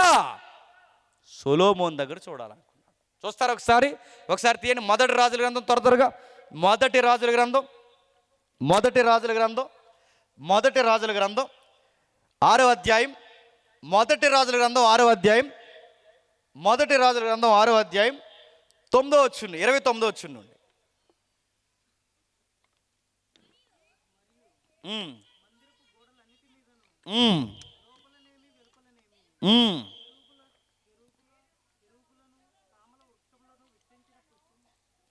మొదటి రాజుల గ్రంథం 6వ అధ్యాయం 9వ వచనం కొంచెం స్పష్టంగా చదువుదాం. మరియు మందిరమునకు చుట్టూ, కాంటెక్స్ట్ మీకు తెలుసుగా, సొలొమోను మందిరం కడుతున్నాడు కాదు, దావీదు కట్టాలనుకున్నాడు. దావీదు కట్టాలనుకున్నది దేవుడే కట్టిస్తున్నాడు. ఆ కట్టిస్తున్నప్పుడు సొలొమోనుకు తోసినట్టు కట్టేక దేవుడు చెప్పినట్టే కట్టాలి. దేవుడు ఏమని చెప్తున్నాడు? కడుతున్నప్పుడు ఆ మందిరానికి కొన్ని డిజైన్స్ పెట్టమన్నాడట. ఆ డిజైన్లు ఏంటి చెప్తున్నాడు చూడండి 29వ వచనంలో. మరియు మందిరపు గోడలన్నిటిపైన లోపలనేమి వెలుపలనేమి కెరూబులను, తమల వృక్షములను, వికసించిన పుష్పములను చెక్కించెను. మరియు అలా చెబుతూ 32లో కూడా ఏం చెప్తున్నాడో చూడండి. వాటి మీద కెరూబులను, తమల వృక్షములను, వికసించిన పుష్పములను చెక్కించి వాటిని బంగారంతో పంచిన. 36లో ఏం చెప్తున్నాడు చూడండి. మరియు లోపలను సాలను 3 వరుసల చెక్కిన రాళ్లతో ఒక వరుసను దేవదారు ధూలములతో చేయించను. అలా చెబుతుంటే మీరు ఈ వచనాలన్నింటికి చదవండి. సొలొమోనుతో దేవుడు గోడలకి తలుపులకి పెట్టిస్తున్న డిజైన్ ఏంటో చెప్పిన చెట్లు చెప్పండి. వికసించిన పుష్పాలు, వికసించిన పుష్పాలు చెట్లు, దేవదారు మళ్ళంటే సొలొమోను మందిరంలోకి వెళితే మందిరంలోకి వెళుతున్న ఫీలింగ్ రాదంట, తోటలోకి వెళ్తున్న ఫీలింగ్ వస్తుందంట. నా మాట్లాడుతుందంటే ఆ రోజు మొదటి మానవుడు ఏలికగా తోటను కాయాలి, కయ్యేని ఏలికగా సహోదరుడైన పొరుగోడిని కాయాలి. సొలొమోను తన సామ్రాజ్యాన్ని కావల కాయడానికి మందిరంలో తోటగా ఉంటూ ఆ తోటలో ఉంటున్న దేవుని సన్నిధిలో సొలొమోను నిలబడి ఇజ్రాయేలు సమాజాన్ని కాయాలి. అంటే ఆది కాండ నుంచి దేవుడు ఏం చెప్పుకుంటూ వస్తున్న ప్రభు అంటే కాయాలి, కాయాలి, కాయాలి. మొదట చెట్లు కాయాలి. ఆ చెట్లు దేని గుర్తు అంటే రాబోతున్న మనుషుల గుర్తు. చెట్లు కాసే అలవాటు ఎందుకు చేసావంటే చెట్లు కన్నా జీవవృక్షాలు లాంటి మనుషులు, బాగునండి, చెట్లు కన్నా గొప్పవారు ఎవరంటే మనుషుల్ని కాయాలి. నా మాట్లాడదు. ఆ రోజు ఆదాము కాపాడుకోవాల్సింది తోటని, ఆ రోజు కయ్యేని కాపాడుకోవాల్సింది సహోదరుణ్ణి, ఆ రోజు సొలొమోను కాపాడుకోవాల్సింది తన తోటి సహోదరులైన సామ్రాజ్యాన్ని. ఈరోజు మనం కాపాడుకోవాల్సింది ఎవరని చెప్పిన సంఘాన్ని. గుర్తుపెట్టుకో, నేను ముగిస్తున్నా. అంటే ఆ రోజు నుంచి మాకు ఏమి నేర్పిస్తున్న ప్రభు అంటే ఆ 4వ అధ్యాయం మొదటి వచనంలో ఉంది, యెహోవా దయ అంటే కృప. నా గ్రేస్, కృప అనే సబ్జెక్ట్ ఆది కాండం 4వ అధ్యాయంలోనే స్టార్ట్ అయింది. కృప అనే పదం కొత్తగా క్రొత్త నిబంధనలోకి రాలేదు. పాత నిబంధనలో తప్పు చేసిన ఆదామములు బతికి ఇంకా బట్టగట్టారంటే కారణం ఏంటి చెప్పిన కృప. కయ్యేను గారు తప్పు చేసిన ఇంకా బతికాడంటే ఇంకా దేవుడు ఇస్తున్న గ్రేస్ పీరియడ్. సొలొమోను తప్పు చేసినా ఇంకా బతుకున్నాడంటే ఆయన ఇస్తున్న గ్రేస్. ఈరోజు ఇన్ని తప్పులు చేసినా ఇంకా మన సహవాసంలో ఉన్నామంటే చెప్పండి కృప. ఎందుకు ఇస్తున్నా ప్రభా, మాకు దయ ఎందుకు ఇస్తున్నా, కృపను ఎందుకు ఇస్తున్నావంటే ఆదాము చెట్లను కావల కాయాలి, కయ్యేను పొరుగు సహోదరుని కాపలా కాయాలి. ఈరోజు మనం ఎవరిని కాపలా కాయాలి తెలుసా? మనల్ని మనం కాపాడుకోవాలి. వచ్చిన రోజు నేను విన్నాను, ఏంటి డీటెయిల్ నన్ను అడగండి, నా మనసుకు బాధ అయి చెప్తున్నాను. సుమారు 25 ఏళ్ళు అయిందంట మీ సేవకుడు మీ మధ్యకు వచ్చి. ఇన్ని వందల మంది సంఘానికి వస్తారు అడుగుతున్నాను. ఆయనకి ఇచ్చే జీతం అంట, సిగ్గుండాలి మీ అందరికీ చెప్తున్నాను, ఆయనకి ఇచ్చే జీతం అంట 2000. ఇంత వయసు అయిపోయింది, ఆయనకి స్ట్రోక్ ప్రాబ్లం వచ్చింది, బిడ్డకు బాగాలేదంటున్నా అడుగుతున్నాను. ఆదాముకు అప్పగించింది ఏంటి చెప్పిన మొక్కని కాపాడు, కయ్యేనికి అప్పగించింది ఏంటి చెప్పిన సహోదరుని కాపాడు. ఈరోజు మనం బాధ్యత ఏంటి చెప్పిన నీ పొరుగు సేవకుడిని, నీ సహోదరుని కాపాడు. ఒకడికి బాధ ఉంటే మనం చేయాల్సిన పని ఏంటి చెప్పిన 10 మందిలో ఒకడికి బాధ వస్తే 9 మంది గుప్పలు లేపితే ఆ 10వ వాడికి బాధ అవుద్దండి, అది తేలికైపోద్ది. మీ ఫంక్షన్లు బాగా చేసుకుంటారు, మీ తిండి కార్యక్రమాలు బాగా పెట్టుకుంటారు, మీ పండగలు బాగా చేస్తారు. 25 ఏళ్ళు ఇక్కడ దేకి సంఘాన్ని కట్టిన నీ కళ్ళ ముందు తండ్రి లాంటివాడికి ఇంత బాధ వస్తే చిల్లర డబ్బులు ఇస్తున్నారంటే మిమ్మల్ని ఏమనాలి?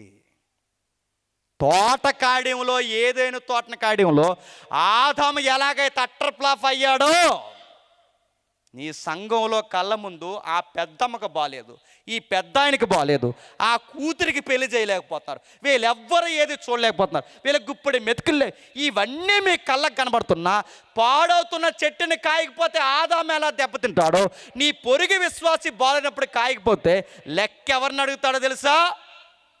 నిన్నే అడుగుతాడు.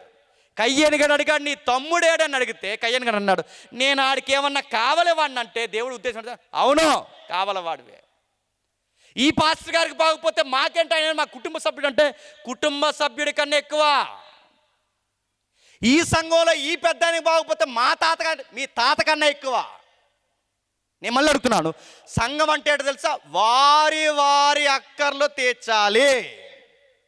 నేను మళ్ళీ అడిగాను, ఆయనకి అంత ట్రబుల్ వస్తే, ఆయనకే కదా ఎవరికైనా మీ సంఘంలో అంత ప్రాబ్లమ్స్ ఉంటే ఎంత పెద్ద మీటింగ్ పెట్టి 1,50,000 రూపాయలు ఖర్చు పెట్టి మమ్మల్ని పిలిచి ఇంత డబ్బు మీరు ఇంత ఖర్చు చేసే కన్నా ఆ రోడ్డు మీద ఒక టేబుల్ వేస్తే మేము చెప్పేసి పోతాం. మళ్ళీ చెప్తున్నాను, ఆ రోడ్డు మీద టేబుల్ వేస్తే మేము చెప్పేసి ఆ డబ్బులు పట్టుకెళ్ళి వెళితే ఒక జీవితం నిలబడదా? మీరు సువార్త చేయకపోయినా పర్లేమని చెప్తున్నాను, మీరు ఇలాంటి ఘనమైన సువార్తలు వాళ్ళ పసులు లాంటి నాలోటని పిలిపించి నాకు దారి ఇవన్నీ చేయకపోయినా పర్లేదు, కానీ మీ కళ్ళ ముందు బాధపడుతూ దిగజారిపోతూ పేదరికంలో చనిపోతున్న జీవితాలు ఉన్నాయే, వాళ్ళని కట్టండి. ఇది తోట, ఇది ఏదైనా తోట. ఈ జీవవృక్షాలని కాపాడుకోవాల్సిన బాధ్యత నీది, నీది, నాది, మనందరిది ఉంది. ఏదైనా తోటలో ఆదాము చేయలేకపోయాడు, కయ్యేను సహోదరుని కాపాడలేకపోయాడు. ఈరోజు మన సంఘంలో మందులు లేకుండా, ఒక పెద్ద ఆవిడ మందులు లేక, కొడుకు చూడక, కోడలు చూడక, ఎవరు పట్టించుకో, ఎవరు చూడకపోతే, ఎవరు చూడకపోయినా ఎవరు చూడాలి చెప్పనా? సంఘం చూడాలి. నేను మళ్ళీ అడుగుతున్నాను, మీలో ఈ ప్రేమ, ఈ ఐక్యత, ఈ భారము, ఒకరు సుఖ దుఃఖాలు ఒకరు మోసే బాధ్యత ఉంటే ఈ పెద్దోళ్ళు ఎమ్మెల్యే కింద దూరాల్సిన అవసరం ఉంటుంది. మీకు మళ్ళీ చెప్తున్నాను నేను, ఈ ఊడిగిని చేసే మోతుబలి మీరే, వాళ్ళు ఏం చేయరు మనకి. వాళ్ళ జెండాలు ఎట్టి తిరక్కండి, వాళ్ళ వెనకాల తిరక్కండి, ఎవడేం చేయడు. మన క్రైస్తవ్యాన్ని అణసివేయడానికి తప్ప ఏ ప్రభుత్వం 2000 సంవత్సరాల నుంచి ఏ ప్రభుత్వం క్రైస్తవ్యానికి మేలు చేసింది లేదు. మనకి మేలు చేసేది ఏదన్నా ఉందంటే సంఘం తప్ప. ఈ సంఘాన్నే నువ్వు కాపాడుకోకపోతే భోజనాల కాడ గొడవ, చెప్పండి, భోజనాల కాడ గొడవ అన్ని సంఘాలను చెప్తున్నాను. సరిగా పెట్టకపోతే గొడవ, పాంప్లెట్ మీద పేరేయకపోతే గొడవ, ఈయన పిలవకపోతే గొడవ. ఈ పాస్టర్ గారు పిలిచి క్రిస్మస్కి మా ఏరియాలో జరిగింది, ఈ క్రిస్మస్ పిలిచి ఇటేపు ఉన్న పెద్దలకు ముందుగా కేక్ ఇట్టాడట, వీళ్ళ కేక్ ఇట్టండి, ఈ పెద్దలందరూ దిగిపోయారు. సిగ్గులేదు మీకు అందరికీ చెప్తున్నాను. మీరెందుకు దిగిపోయారంటే ముందాలకు పెట్టారుగా, అలాగే పెట్టండి అన్నారట. అన్నట్టు కేక్కే, ఇంటికో కేక్ ఇచ్చేయాలి. ఇంక మీకు పేరు పిలవకపోతే కోపం, పాంప్లెట్ మీద పేరు అయిపోతే కోపం, పాట ఇవ్వకపోతే కోపం, ముందెట్టకపోతే కోపం. ఇదే వద్దన్నాడు. ఇది నడుతున్నాను, వీళ్ళకి ఏదైతే మేమెందుకు చూడాలంటే చూడాలి. ఎందుకంటే ఇది నేను కావలి పని చేస్తున్నాను. సంఘాన్ని కాయాలి, సహోదరుని కాయాలి, నా చుట్టూ బాధలు ఉన్న వాళ్ళు కాయాలి, మనం ఇవ్వాలి. నేను మళ్ళీ చెప్తున్నాను వినండి, మీ పంటలు బాగా పండాలన్నా, మీ కడుపులు బాగా నిండాలన్నా, నీ పిల్లల భవిష్యత్తులు బాగుండాలన్నా, నీ గుడారానికి ఏ తెగులు చేరకుండా ఉండాలన్నా, నీ పొరుగులకు నువ్వు గుప్పెలిప్పితే దేవుడు నీకు ఆకాశ వాకిండ్లు ఇప్పుతాడు. నీ పంట బాగా పండాలంటే మరి చెప్తున్నాను, నువ్వు ఏ పంట వేసావో నాకు తెలియదు, ఏ ఉద్యోగం చేస్తున్నావు తెలియదు, నీకు 10 రూపాయలంటే కనీసం 1 రూపాయి కూడా పక్కోడికి ఇవ్వకపోతే దేవుడు నీకు ఇవ్వడు. మనీ నడుపుతున్నాను, డబ్బులు ఎలా ఖర్చు చేయాలి చెప్పనా? నేను అనుభవిస్తున్నాను కాబట్టి చెప్తున్నాను. డబ్బులు ఎలా ఖర్చు చేయాలి చెప్పనా? దేవుడు నీకు 10 రూపాయలు ఇస్తే మొదట వాటా దేవుడికి ఎంత అన్నది నేను లెక్క ఉండాలి. రెండోది నీ అవసరతలు ఏంటో లెక్క ఉండాలి. మూడోది నీ పొరుగులకి ఎంత ఖర్చు పెట్టాలి లెక్క ఉండాలి. 10 రూపాయలు అలా ఎడదీయాలి. అది 10 అయితే 10, 100 అయితే 100, 1,00,000 అయితే 1,00,000, అది 1,00,00,000 అయితే 1,00,00,000, అందులో భాగాలు విడదీయాలి. దేవుడికి ఇచ్చేది ఎంత, పొరుగోడికి పెట్టేది ఎంత, నీకు దాచుకునేది ఎంత, ఇదంతా నువ్వు చేయలేదో సంపాదిస్తావు కానీ నువ్వు తృప్తిగా ఉండలేవు. ఫిలిప్పీ పత్రికలు ఏమని చెప్తున్నాడు చూడండి ఒకసారి. ఫిలిప్పీలకు రాసిన పత్రిక త్వరగా 2వ అధ్యాయం, ఫిలిప్పీలకు రాసిన పత్రిక 2వ అధ్యాయం, ఫిలిప్పీలకు రాసిన పత్రిక 2వ అధ్యాయం 3-4 వచనాలు. కక్ష చేతనైనను వృధాతిశయము చేతనైనను ఏమీ చేయక వినయమైన మనసు గలవారి ఒకనినొకడు తనకంటే యోగ్యునిగా కక్ష చేత వద్దు. కయ్యేని కానీ తమ్ముడిని ఎలా చంపేశాడండి? కక్ష. ఈరోజు సంఘాల్లో గొడవలు ఏంటండి? కక్ష. నేను మాట్లాడకండి బాబు. ఈరోజు నడుతున్నాడు సంఘాల్లో గొడవ ఏంటి? కక్ష కదా. ఎవరినైనా పొగిడితే నీకు ఎక్కడో కళ్ళు పచ్చగా అయిపోతుంటాయి. నీకు కయ్యని కూడా ముఖం అంట, ముఖం చిన్నగా అయిపోయిందట. ముఖం ఎందుకు చిన్నగా అయిపోయిందిరా? మాట్లాడకండి. ముఖం ఎందుకు చిన్నగా అయిపోయిందంట అని అడుగుతున్నాను. ముఖం ఎందుకు చిన్నగా అయిపోయిందంట? కయ్యేనిగాడికి తమ్ముడు అర్పణ నచ్చితే ముఖం ఎందుకు చిన్నగా అయిపోయింది? కయ్యేనిగాడి బ్యాచ్ ఉంటారు మన మధ్య. నేను చెప్పనా, ఈడి కన్నా 2 అంతస్తులు కట్టుకుంటే ఈడికి ముఖం పచ్చగా అయిపోద్ది. కయ్యేనిగాడి తమ్ముడు ఈడు. నీకన్నా ఎవరైనా మంచి చీర కట్టుకుంటే నీ మనసు బాగోదు. నీకన్నా అందంగా ఎవరైనా మంచి సొక్కేసుకుంటే నీకు నచ్చదు. నీకన్నా ఎవరైనా అందంగా ఉంటే నీకు నచ్చదు. ఏదైనా కట్టుకుంటే నచ్చదు. ఏమన్నా కొనుక్కుంటే నచ్చదు. ఎవడైనా రూపాయి సంపాదించుకుంటే నచ్చదు. ఈ బుద్ధి ఎవడదే? కయ్యేనుగడిది. కయ్యేను తమ్ముడు బాగుపడితే చూడలేకపోయాడట. ఎవడన్నా మన ఊర్లో మనకన్నా కొంత మెరుగ్గా ఉన్నాడు అనుకోండి, వెంటనే పేరేడు చెప్పిన, ఆడ ఎలా సంపాదించాడు మాకు తెలుసు అన్నాడు. ఎలా సంపాదించాడు? గంజాపరం చేయడా? అసర మాటలు అన్నీ చెప్తున్నాను నేను. ఇదే నేను అడుగుతున్నాను. కయ్యేనిగాడికి అసూయ, కయ్యేనిగాడికి కక్ష. ఈ కక్ష భేదాలు లేకుండా ఏం చేయాలని చెప్పండి. ఒకరినొకరు అంటే ఇక్కడ బాగా వినండి. నాకన్నా గొప్ప సురేష్ అనాలి, సురేష్ కన్నా గొప్ప సురేష్ నన్ను నువ్వే గొప్ప అనాలి. ఇలా ఒకరినొకరు హెచ్చించుకుంటే గొడవలు ఉంటాయా? నన్ను అడిగితే నేను ఓపెన్గా చెప్తున్నాను, మాకన్నా గొప్ప ఇక్కడ వయసులో ఉన్న పెద్దోళ్ళు ఎవరైతున్నారు, ఈ సేవకులు గొప్ప. మాట్లాడుతున్నా, వీళ్ళందరికన్నా గొప్పవారు మీ ఏరియాకు సువార్త తెచ్చిన మిషనరీలు గొప్ప. వాళ్ళందరికన్నా గొప్పవారు ఇంకా బాగానండి, వాళ్ళకి గురువులు నేర్పించిన ఉన్నారే ఆ గురువులు గొప్ప. వీళ్ళందరికన్నా గొప్ప ప్రభువు గొప్ప. అన్నిట్లో ఎవరు గొప్పవారు చెప్పండి? మన ప్రభువే గొప్పవాడంటే మన ప్రభువుని హెచ్చించడానికి మనం ఈ భూమి మీద మనం చేయాల్సిన పని సేద్యపరచాలి, కాయాలి. ఏమి సేద్యపరచాలంటే ఈ తోట అంటే ఈ సంఘంలో ఉన్న ప్రతి వృక్షాన్ని చెప్పండి సేద్యపరచాలంటే టయానికి ఏం కావాలో చూడాలి, ఎలా కొట్టినారో చూడాలి, ఇంటికి వెళ్ళి పలకరించాలి, బాధలేంటో కనుక్కోవాలి. ఈ సంఘంలో జరుగుతున్న గొడవలు ఏంటో మీరు తలపోయాలి. మీలో ప్రతివాడును తన సొంత కార్యములు మాత్రమే చూడక ఇతర కార్యాలు చూడాలి. చూస్తామా? ఆదాము వర్క్ ఏంటి చెప్పనా? ఆదాము తిండి నీడ నిద్ర కోసమే కాక ఆదాము వర్క్ ఏంటి తెలుసా? తోటను చూడాలి. కయ్యేని వర్క్ ఏంటి తెలుసా? తమ్ముడిని చూడాలి.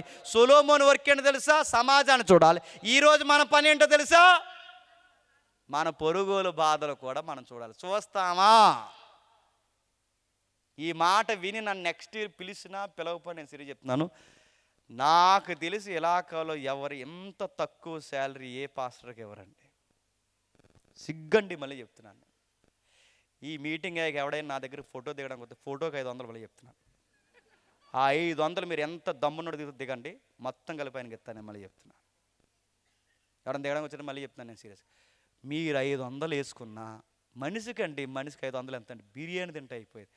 మనిషికి 500 వేసుకుంటే ఒక సేవకుని ఎంత బాగా నిలబెట్టచ్చండి. ఏంటి ఆయన గురించి నేను వాకప్ చేశాను. ఒక గవర్నమెంట్ ఎంప్లాయీ ఎక్కడో సైకిల్ వేసుకుని వచ్చాడు, ఇలా నడిచి వెళ్ళాడు. వాళ్ళ కూతురికి ఏదో బాలేదంట. ఇది మీ బాధ్యత కాదా? ఆయన నాకు ఏం చుట్టం కాదు, నేను చెప్తున్నాను. మీ తండ్రి, మీ ఆత్మీయ తండ్రి. ఈయనే కాదు, రేపు పొద్దున ఈయనకి వస్తుంది, రేపు పొద్దున ఆ పెద్ద ఆయనకి వస్తుంది, వీళ్ళకి వస్తుంది అడుగుతున్నాను. మీరు చూడరా, పట్టించుకోరా అని అడుగుతున్నాను. 3 రోజులు మీటింగ్లు ఘనంగా జరిగితే ఎవరికి కావాలి? ఘనంగా జరిగితే మళ్ళీ చెప్తున్నాను.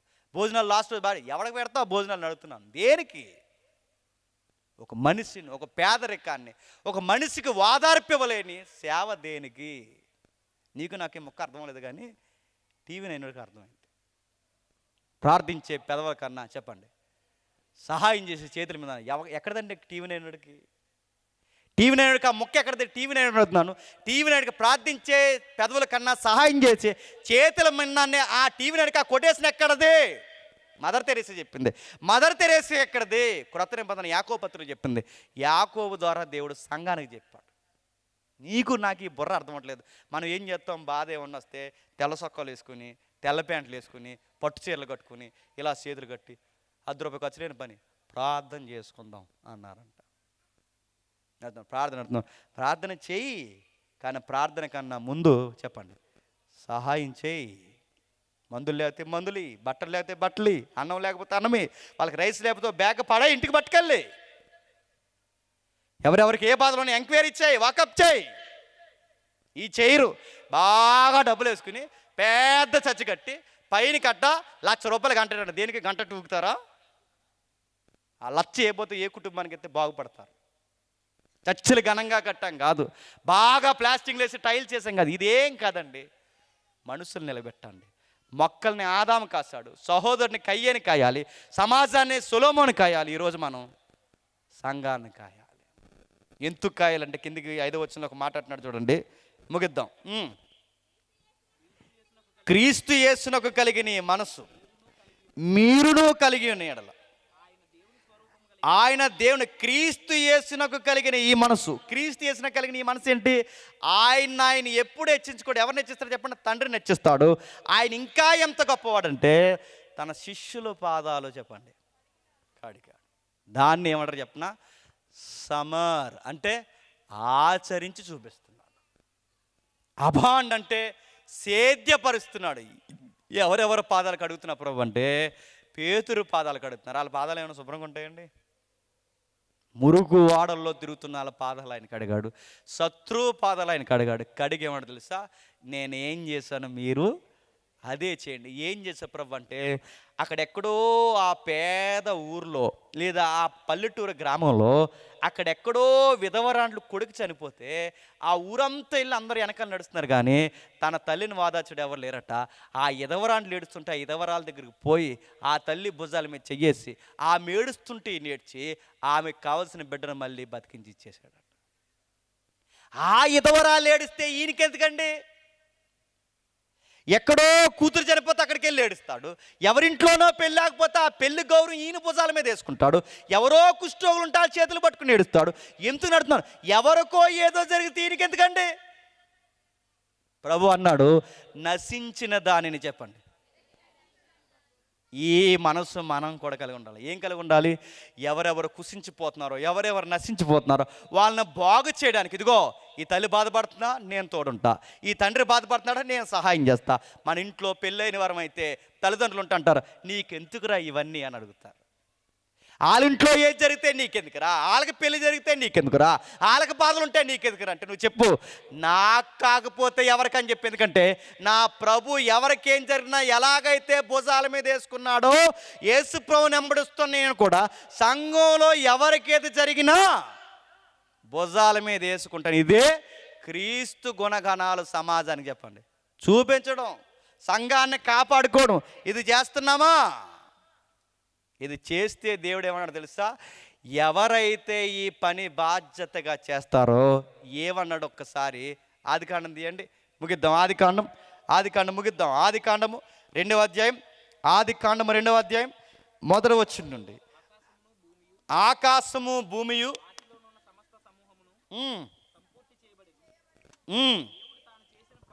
దేవుడు తాను చేసిన పని 7వ దినములోగా సంపూర్తి చేసి తాను చేసిన తన పని అంతటి నుండి 7వ దినమున విశ్రమించెను. కాబట్టి దేవుడు ఆ 7వ దినమును ఆశీర్వదించి పరిశుద్ధపరచెను. ఏలయనగా దానిలో దేవుడు తాను చేసినట్టు సృజించినట్టు తన పని అంతటి నుండి విశ్రమించిన. ప్రశ్న అడుగుతున్నాను, విశ్రమించడం అంటే ఏంటండి చెప్పండి? విశ్రమించడం అంటే ఏంటి? ఇప్పటివరకు మీరు ఎవరేం చెప్తే విన్నారు నాకు తెలియదు, కానీ ఈరోజు క్లారిటీ వినండి. విశ్రమించడం అంటే ఏంటి? మీ ఉదాహరణ చెప్తాను వినండి. విశ్రమించడం అంటే ఏమనుకుంటారని అందరూ, ఇక దేవుడు అంటే అన్నీ తయారు చేసి ఎక్కడికి వెళ్ళిపోయాడంట చెప్పండి? ఈ గ్రీకులు పోదండి ఇది. దేవుడు ఇవన్నీ తయారు చేసి ఎక్కడికి వెళ్ళిపోయాడంట చెప్పండి? పరలోకం పోయి సింహాసనం కూర్చుని నా బిడ్డలారా ఎప్పుడు వస్తారా అని ఎదురు చూస్తే లోపల పాపం చేస్తే అయ్యో ఇలా చేశారేంటి, మరి అర్జెంటుగా బలి కావాలని యేసుప్రభుని అప్పటికప్పుడు కనిహేడట.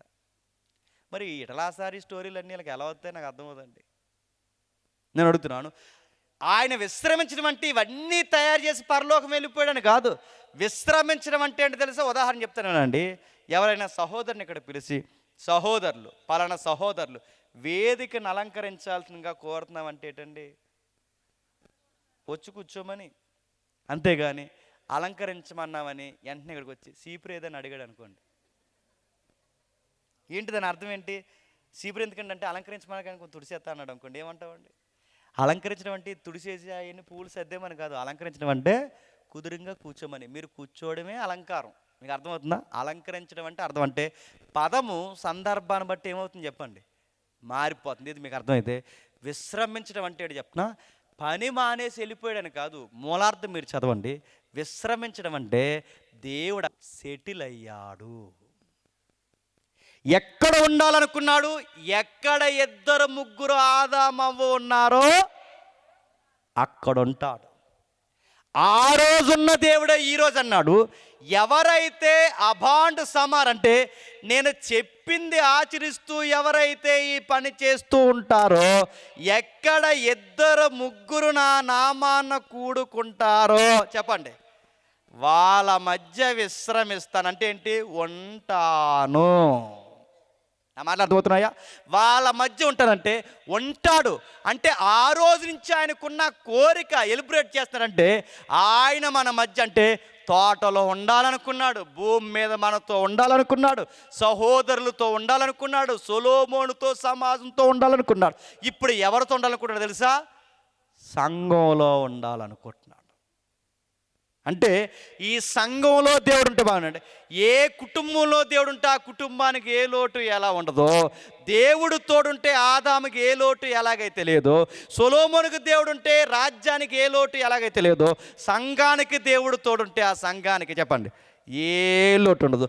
ఆ దేవుడు మనతో ఉండాలి అంటే ఆయన నామాన్ని చెప్పినట్టు మనం ఆచరించాలి. ఇది ఎప్పుడైతే మనం చేస్తామో, ఇది చేస్తే మీరు జాతకం, ఇది చేస్తే ఆయన మనతో ఉంటాడు. కానీ గమ్మత్తని చెప్తున్నా, ఆ రోజు ఆ తోటలో ఆదాము పాస్ అవ్వాలి, కయ్యని దగ్గర ఆదాము పాస్ అవ్వాలి, సొలొమోను సంఘం దగ్గర పాస్ అవ్వాలి. ఈరోజు మన సంఘంలో ఈ తోటలో మనం చెప్పండి గెలవాలి. ఈ గెలిచిన వారినట మళ్ళీ ఎక్కడ తీసుకెళ్తాడట? తోటలోకే తీసుకెళ్తాడంట. ఏ తోట చూస్తారా? ఒకసారి మీరు ఇంటికి వెళ్ళిన తర్వాత చదవండి. జయించేవానికి పరదేశంలో ఉన్న చెప్పండి జీవవృక్ష ఫలం ఇస్తాడు. అడుగుతున్నాను ప్రశ్న, పరదేశ్ అంటే ఏంటండి? చెప్పండి, ముగిద్దాం. పరదేశ్ అంటే ఏంటి? ప్యారడైజ్. ప్యారడైజ్ అంటే ఏంటి? హైదరాబాద్ బిర్యానీ కాదు, చెప్పండి. ప్యారడైజ్ అంటే ఏంటి? ప్యారడైజ్ అంటే ఉద్యానవనం అని. అంటే మీకు అర్థమైంది లేదు? ఏదైనా తోటలో ఏ వనములో ఏమైతే మిస్ అయిపోయామో మళ్ళీ కథనమంతా తిరిగి మళ్ళీ ఎక్కడికి వెళ్తుందో తెలుసా? అదే వనం లాంటి ఏదైనా వనం అంటే ప్యారడైజ్లోకి వెళుతున్నాము. దాని పేరే ఉద్యానవనం. ఆదాము మిస్ అయిపోయిన ఆ వృక్షం, జీవవృక్షం మళ్ళీ తోటలో తినబోతూనే ఉంటాయి. ఏ తోటలో? పారదేశు. అప్పుడు ఏం చేస్తాడట? ఒకసారి చదవండి ప్రకటన గ్రంథము 21వ అధ్యాయం. ప్రకటన గ్రంథం 21వ అధ్యాయం మొదటి వచనాలు చదువుతాం. అంతటా నేను క్రొత్త ఆకాశము క్రొత్త భూమిని చూసి తిని, మొదటి ఆకాశము మొదటి భూమియు గతించిపోయాను, సముద్రము ఇకను లేదు. నేను నూతనమైన యెరూషలేమును, ఆ పరిశుద్ధ పట్టణం తన భర్త కొరకు అలంకరింపబడిన పెండ్లు కుమార్తె వలె సిద్ధపడి పరలోకమందున్న దేవుని యొద్ద నుండి దిగువచ్చుడు చూసితిని. అప్పుడు ఇదిగో దేవుని నివాసము మనుషులతో కూడా ఉన్నది. ఆయన వారితో కాపురమండును, వారాయన ప్రజల యందురు. దేవుడు తానే వారి దేవుడయ్యుండి వారికి తోడైండు. అంటే ఆది కాండంలో ఏం మిస్ అయిపోయిందో ప్రకటన గ్రంథంలో మళ్ళీ అదే దొరుకుతుందంట. ఆది కాండంలో ఆయనే తోడండి. 2వ అధ్యాయంలో విశ్రమించంటే ఆయనే తోడై ఉండాలనుకున్నాడు. ఇప్పుడు ఆయనే తోడై ఎవరైతే ఈ తోటను జాగ్రత్తగా కాపాడుకుని జయిస్తారో, ఈ జయించి వారందరినీ తీసుకెళ్ళి ఈ సంఘం అనే తోటని తీసుకెళ్ళి ఆ తోటలో పెడతాడట. ఆ తోట పేరే ప్యారడైజ్, అంటే ఉద్యానవనం. ఆ ఉద్యానవనంలో జీవవృక్ష ఫలం ఇస్తాడట. ఆ జీవవృక్ష ఫలం ఇచ్చి ఆ మనుషులందరితో సదాకాలం ఎవరుంటారట? దేవుడే. ప్రతి సంధ్య వేళ ఎవరు వచ్చారు ఆదాం దగ్గరికి? దేవుడు. ప్రతిరోజు ఎవరు మాట్లాడారు ఆదాంతో? దేవుడు. ఇక్కడ ప్రతిరోజు కాదు, ప్రతి సమయము, ప్రతిరోజు, ప్రతి గంట, ప్రతి నిమిషము, సదాకాలం ఎవరితో ఉంటారో తెలుసా? దేవుడు మనకు తోడే ఉంటాడు. ఇంట్లో ఒక అన్నయ్యలాగా, ఇంట్లో ఒక తండ్రిలాగా, ఇంట్లో ఒక సహోదరుడు ఎలా ఉంటాడో అలా దేవుడు మనకు తోడే ఉంటాడు. దేవుడు తోడై ఉంటే ఆదాముకి ఆకలితో ఎలాగైతే పని లేదో, దేవుడు తోడుంటే ఆదాముకి ఎలాగైతే జబ్బు లేదో, దేవుడు తోడుంటే ఆదాముకి గూడు నీడ ఎలాగైతే అవసరం లేకుండా పోయిందో, దేవుడు రేపు మనకు తోడుంటే జరగబోయేది అని చెప్పిన సూర్యుడితో పని లేదు, ఎండతో పని లేదు, వడగాలతో పని లేదు, ఏ జబ్బు లేదు. సదాకాలం మనం ఎలా ఉంటుంది తెలుసా? ఆనందిస్తూ జీవిస్తాం. మళ్ళీ పోయిన జీవితం చెప్పండి మనకి రాబోతుంది. ఆ ఆదాము ద్వారా చెడిపోయిన జీవితం కడపటి ఆదామైన చెప్పండి క్రీస్తు ద్వారా మనకి ఇవ్వబోతున్నాడు. ఈ క్రీస్తు ద్వారా మనకి రావాలి అంటే క్రీస్తు కలిగిన మనసు చెప్పండి మనము కలిగి ఉండాలి. ఎలా కలిగి ఉండాలి? బాధల్లో ఉన్న వాళ్ళని ఆదరించాలి, కష్టాల్లో ఉన్న వారిని ప్రేమించాలి, చెరసాల్లో ఉన్న వాళ్ళని చూడడానికి మనం వెళ్ళాలి. ఇవన్నీ మీ దైవజనులు, మీ సంఘ పెద్దలు అడుగుతారు లేదు నాకు తెలియదు, కానీ జడ్జిమెంట్ ఏనాడు ప్రభు అడుగుతాడట. ఏమని అడుగుతాడు తెలుసా? ఒకరోజు నేను ఆకలితో ఉంటుని చెప్పండి నన్ను చూడవచ్చు, నేను ఆకలితో నాకు అన్నం పెట్టారని అడుగుతారు. నేను చెరసాల్లో ఉంటుని నన్ను చూడవచ్చుతరా, నేను రోగిన ఇంటిని నన్ను కానవచ్చుతారు. ఇవన్నీ ఆ రోజు అడుగుతాడు. మనం అనుకుంటాం నీకు ఎప్పుడు ఆకలి ఉంది ప్రభు, నీకు ఆకలి అని చెప్తే బగారా రైస్ వండుకుని వచ్చేది కదా ప్రభు అంట. అడుగుతున్నాడు నీకు ఎప్పుడు జబ్బు చేసింది ప్రభు, దగ్గరుండి మేమే సెలైన్ పెట్టించేది కదా ప్రభు అంటాడు. అప్పుడు దేవుడు అంటాడు, ఒరే ఆ పెద్ద ఆయనకి ఆకలితున్నప్పుడు ఆయనకి పెట్టలేదు కనుక నాకు కూడా నువ్వు పెట్టలేదు. వీళ్ళ జబ్బుతున్నప్పుడు వాళ్ళని చూడలేదు కనుక నన్ను కూడా నువ్వు చూడలేదు. నీ పొరుగోడు నువ్వు చూస్తే నన్ను చూసినట్టే, నీ పొరుగోడిని చూడకపోతే నన్ను చూడనట్టే. కయ్యేనుగా అన్నాడు, నేనెందుకు చూడాలి, వాళ్ళు ఏమన్నా చుట్టాలా అన్నట్టు మాట్లాడాడు. అది కయ్యేనుగాడు చేసిన తప్పు. ఆ మాట మాట్లాడేందుకు దేవుడు అన్ని ఏం చేశాడు చెప్పండి? వదిలేస్తాడు. ఈరోజు ఎవరైనా మీ కళ్ళ ముందు ఇన్ని బాధలు కలుగుతున్నా వాళ్ళని ఎందుకు మేము చూడాలా, ఏమైనా మాకు చుట్టాలా, బీరకాయ పీసులని మీరు లెక్కలు వేసారో ఈ లెక్కలన్నీ ఎవడియో తెలుసా? కయ్యేనిగాడివి. కయ్యేనిగాడిని వదిలేసినది ఎంత వాస్తవమో నీ పొరుగోడు బాధలు ఉన్నప్పుడు పట్టించుకోకపోతే చెప్పండి ఈ మాటని అనకూడదు, మిమ్మల్ని కూడా దేవుడు వదిలేస్తాడు. అలా జరగకూడదుగాక. ఈ సంఘాన్ని దేవుడు దీవించాలి, ఆస్వాదించాలి. ఎంత అభివృద్ధి పొందాలి అంటే ఏదైతే మీరు అంత్యోక్య సంఘాన్ని గురించి మీరు చదవని ఇంటికి వెళ్ళిన తర్వాత పేదరికంగా బుట్టి కూలి పనులు చేసుకుని చివరికి యెరూషలేము సంఘానికే సాయం చేసేంత ఎత్తుకు ఎదిగిపోయింది. అంత ఎత్తుకు ఎందుకు ఎదిగింది చెప్పిన వారి అక్కర్లు ఒకరికొకరు పంచుకున్నారు కనుక దేవుడు వాళ్ళని సమృద్ధిగా దీవించాడు. అడుగుతున్నాను, మీకు బాధలు ఉంటే మీరే తీర్చుకోండి, మీకు కష్టం ఉంటే మీరే ఆలోచించండి. మీకు ఎమ్మెల్యే రాడు, ఎంపీ రాడు, ముఖ్యమంత్రి రాడు, ఎవడొచ్చి మిమ్మల్ని ఏం చేయడు. మీరు గనక ఈ ప్రేమనురాగాలతో బతికితే మీ చుట్టాలు పట్టాలు మీ బాధలు ఉంటే వచ్చి మిమ్మల్ని ఎత్తుకుంటారు లేదో నాకు తెలియదు, కానీ మీ చావు, మీ కన్నీళ్ళు, రేపు పొద్దున చస్తే మీతో పాటు తోడుండే ఒకే ఒక వ్యక్తులు ఎవరు చెప్పినా తోటి విశ్వాసులు. వీళ్ళని ప్రేమించండి. సంఘంలో దైవజనులను చూడండి, పెద్దలను చూడండి, నాయకులను చూడండి, విశ్వాసం చూడండి, ఒకరినొకరు వదార్చుకోండి, ఒకరినొకరు ప్రేమించుకోండి. యేసుప్రభు ఇలాగే ఇతరుల కోసం ఏడ్చాడు. మనం కూడా మన కోసమే కాకుండా, మన కుటుంబం కోసమే కాకుండా, నా ఇల్లు, నా వాకిలు, నా పిల్లలనే కాకుండా సొదొమ గొమొర్రా సెల్ఫ్ కోసం మనం చచ్చిపోక సంఘంలో, క్రీస్తు సంఘంలో, దేవుని సంఘంలో మనల్ని అందరినీ ప్రేమించి, మనల్ని ఎవరు గౌరవించినా గౌరవించకపోయినా మనం అందరం గౌరవిద్దాం, మనల్ని ఎవరు ప్రేమించినా ప్రేమించకపోయినా మనం అందరినీ ప్రేమిద్దాం. ఆయనకి సిలువేస్తున్న వారిని కూడా చూసి ఆయన అన్నాడు, వీళ్ళు ఏం చేస్తున్నారు, వీరెరిగిరని ఎలాగైతే అన్నాడో మన సంఘంలో ఉన్న వారందరూ మనల్ని గౌరవించకపోయినా మనం అందరినీ చెప్పండి గౌరవించి ప్రేమిద్దాం. ఇదైతే ఎవరైతే పాటిస్తారో, ఈ పని ఏ సంఘం అయితే చేస్తుందో ఆ సంఘము రేపు రెండవ రాకల్లో ఎత్తబడే గుంపులో ఉంటుంది. మీరు ఎన్ని మీటింగ్లు పెట్టారంటే 60 మీటింగ్లు పెట్టామంటే వెళ్ళి డ్రైనేజ్లో దూకండి అంటాడు, గుర్తుపెట్టుకోండి. నేను మీటింగ్ ఎట్టకపోయినా పర్లేదు, నేను చెప్తాను, నన్ను వెలగపోయినా పర్లేదు, మీటింగ్ నన్నే కదా ఎవడ వెలగపోయినా పర్లేదు, కానీ మీ పొరుగుల్ని చూడండి, మీ బాధలు మీరు గమనించుకోండి, మీ పేదరికాన్ని మీరు తీర్చుకోండి. ఎందుకంటే ఒకడికొస్తే కష్టం, అదే 9 మంది కలిస్తే అది కష్టమే కాదు. అది దైవజనులకు వచ్చింది, రేపొద్దున మీకు వస్తుంది, మీకు వస్తుంది. మీ అందరినీ దేవుడు అట్టి వెలిగింపులో నడిపించును గాక. Amen, amen, amen. ప్రార్థన చేసుకుందాం. చప్పట్లు కొట్టడం కాదు, చెప్పింది ఆచరించండి. ఓకే, ప్రార్థన చేద్దాం. ప్రేమగల తండ్రి, కృపగల దేవ, మీ దయలో మీ కృపలో తండ్రి విలువైన సంగతులు వినిపించారు. ఏ బిడ్డలకు అర్థమైందో నాకు తెలియదు తండ్రి. నా మాటలు నేరుగా వారిని బాధ గురి చేస్తే ఆ బాధ వారికి మార్పుగా కలగ చేయండి. కళ్ళ ముందు తండ్రి పొరుగు వారిని చూపించడం, ప్రేమ చూపించడం మాకు రాకపోతే కనబడలని మిమ్మల్ని ప్రేమిస్తున్నాం అనడం అబద్ధం తండ్రి. అబద్ధికులు, అర్థం లేని విశ్వాసం తండ్రి. తోటి విశ్వాసాన్ని ప్రేమించడం రాని మేము పరిచర్య చేస్తానని చెప్పుకోవడం తండ్రి అర్ధరహితమైన మాటలు తండ్రి. కళ్ళ ముందు మీ కుమారులు తండ్రి, సేవకులు, పెద్దవారు, ఆయన వయసు గతిస్తుంది, ఆయన ఆరోగ్యం తండ్రి క్షీణించిపోతుంది. ఆయన సహాయం తండ్రి మీ తరపు నుంచి రావడానికి ఆయన వాదాచండి, నడిపించండి. తన బిడ్డ ఎవరైతే అనారోగ్య సమస్యతో తండ్రి తీరని వేదనతో కునుకుపోతుందో ఆ తల్లిని మీరు లేవనెత్తండి.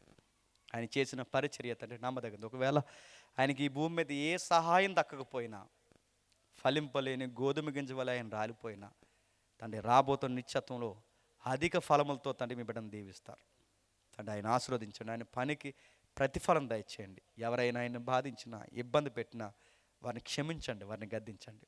అందరూ ఏక మనసుతో తండ్రి లాంటి వాడు, మా మా ఆత్మీయ తండ్రి అని తండ్రి గౌరవించి ప్రతి ఒక్కరు తండ్రి వారి కుటుంబ కష్టాన్ని మీదేసుకునే దాన్ని ఇవ్వండి. సంఘాన్ని ఓదార్చండి. ఎవరెవరికి ఏ పేదరికంలో, ఎవరెవరికి ఏ కష్టాలు, ఎవరెవరికి ఏ ఇబ్బందులు, ఏ వ్యాధులు ఉన్నాయో మాకు తెలియదు తండ్రి. వారందరికీ మీ కృపను దయచేయండి. అలాగే తమ్ముళ్ళందరూ కలిసి తండ్రి భారం ఉన్నవారు, సత్యం పట్ల ఆశ ఉన్నవారు తండ్రి తండ్రి కేవలం మీ వాక్యానికి తలదించే బిడ్డలు దేవ, వారికి ఉన్న గొప్ప మనసును బట్టి మీకు స్తుతులు తండ్రి. చక్కటి సభను జరిగించారు. ఈ సభకి ఎటువంటి లోటుపాట్లు లేకుండా వారికి ఆర్థిక సహాయం మీరు అనుగ్రహించండి. నిశ్చితమైతే మరలా మేము కలుసుకునే ధన్యత మాకు అనుగ్రహిస్తారని కోరుతూ, ఏదైనా తోట లాంటి మంచి వాతావరణం సంఘానికి అనుగ్రహిస్తారని ఆశిస్తూ, దుష్టుడికి తండ్రి, దుర్మార్గులకి తండ్రి ఇందులో త్రావు లేకుండా, ప్రేమానురాగాలతో కయ్యను లాంటి స్వభావం లేకుండా, ఆదాము ఏబేలు లాంటి తండ్రి పడని స్వభావాలు లాంటి గొప్ప గుణాలతో నడిపిస్తారని కోరుతూ, కడపటి ఆదాము స్వభావాన్ని పూర్తిగా మీరు అనుగ్రహిస్తారని అర్థిస్తూ, మా శత్రువుల్ని, మిత్రుల్ని, మా జత పని వారిని అందరినీ మీ చేతులకు అప్పగిస్తూ క్రీస్తున్నామని ప్రార్థన సమర్పిస్తున్నాం తండ్రి. Amen, amen, amen. సరే.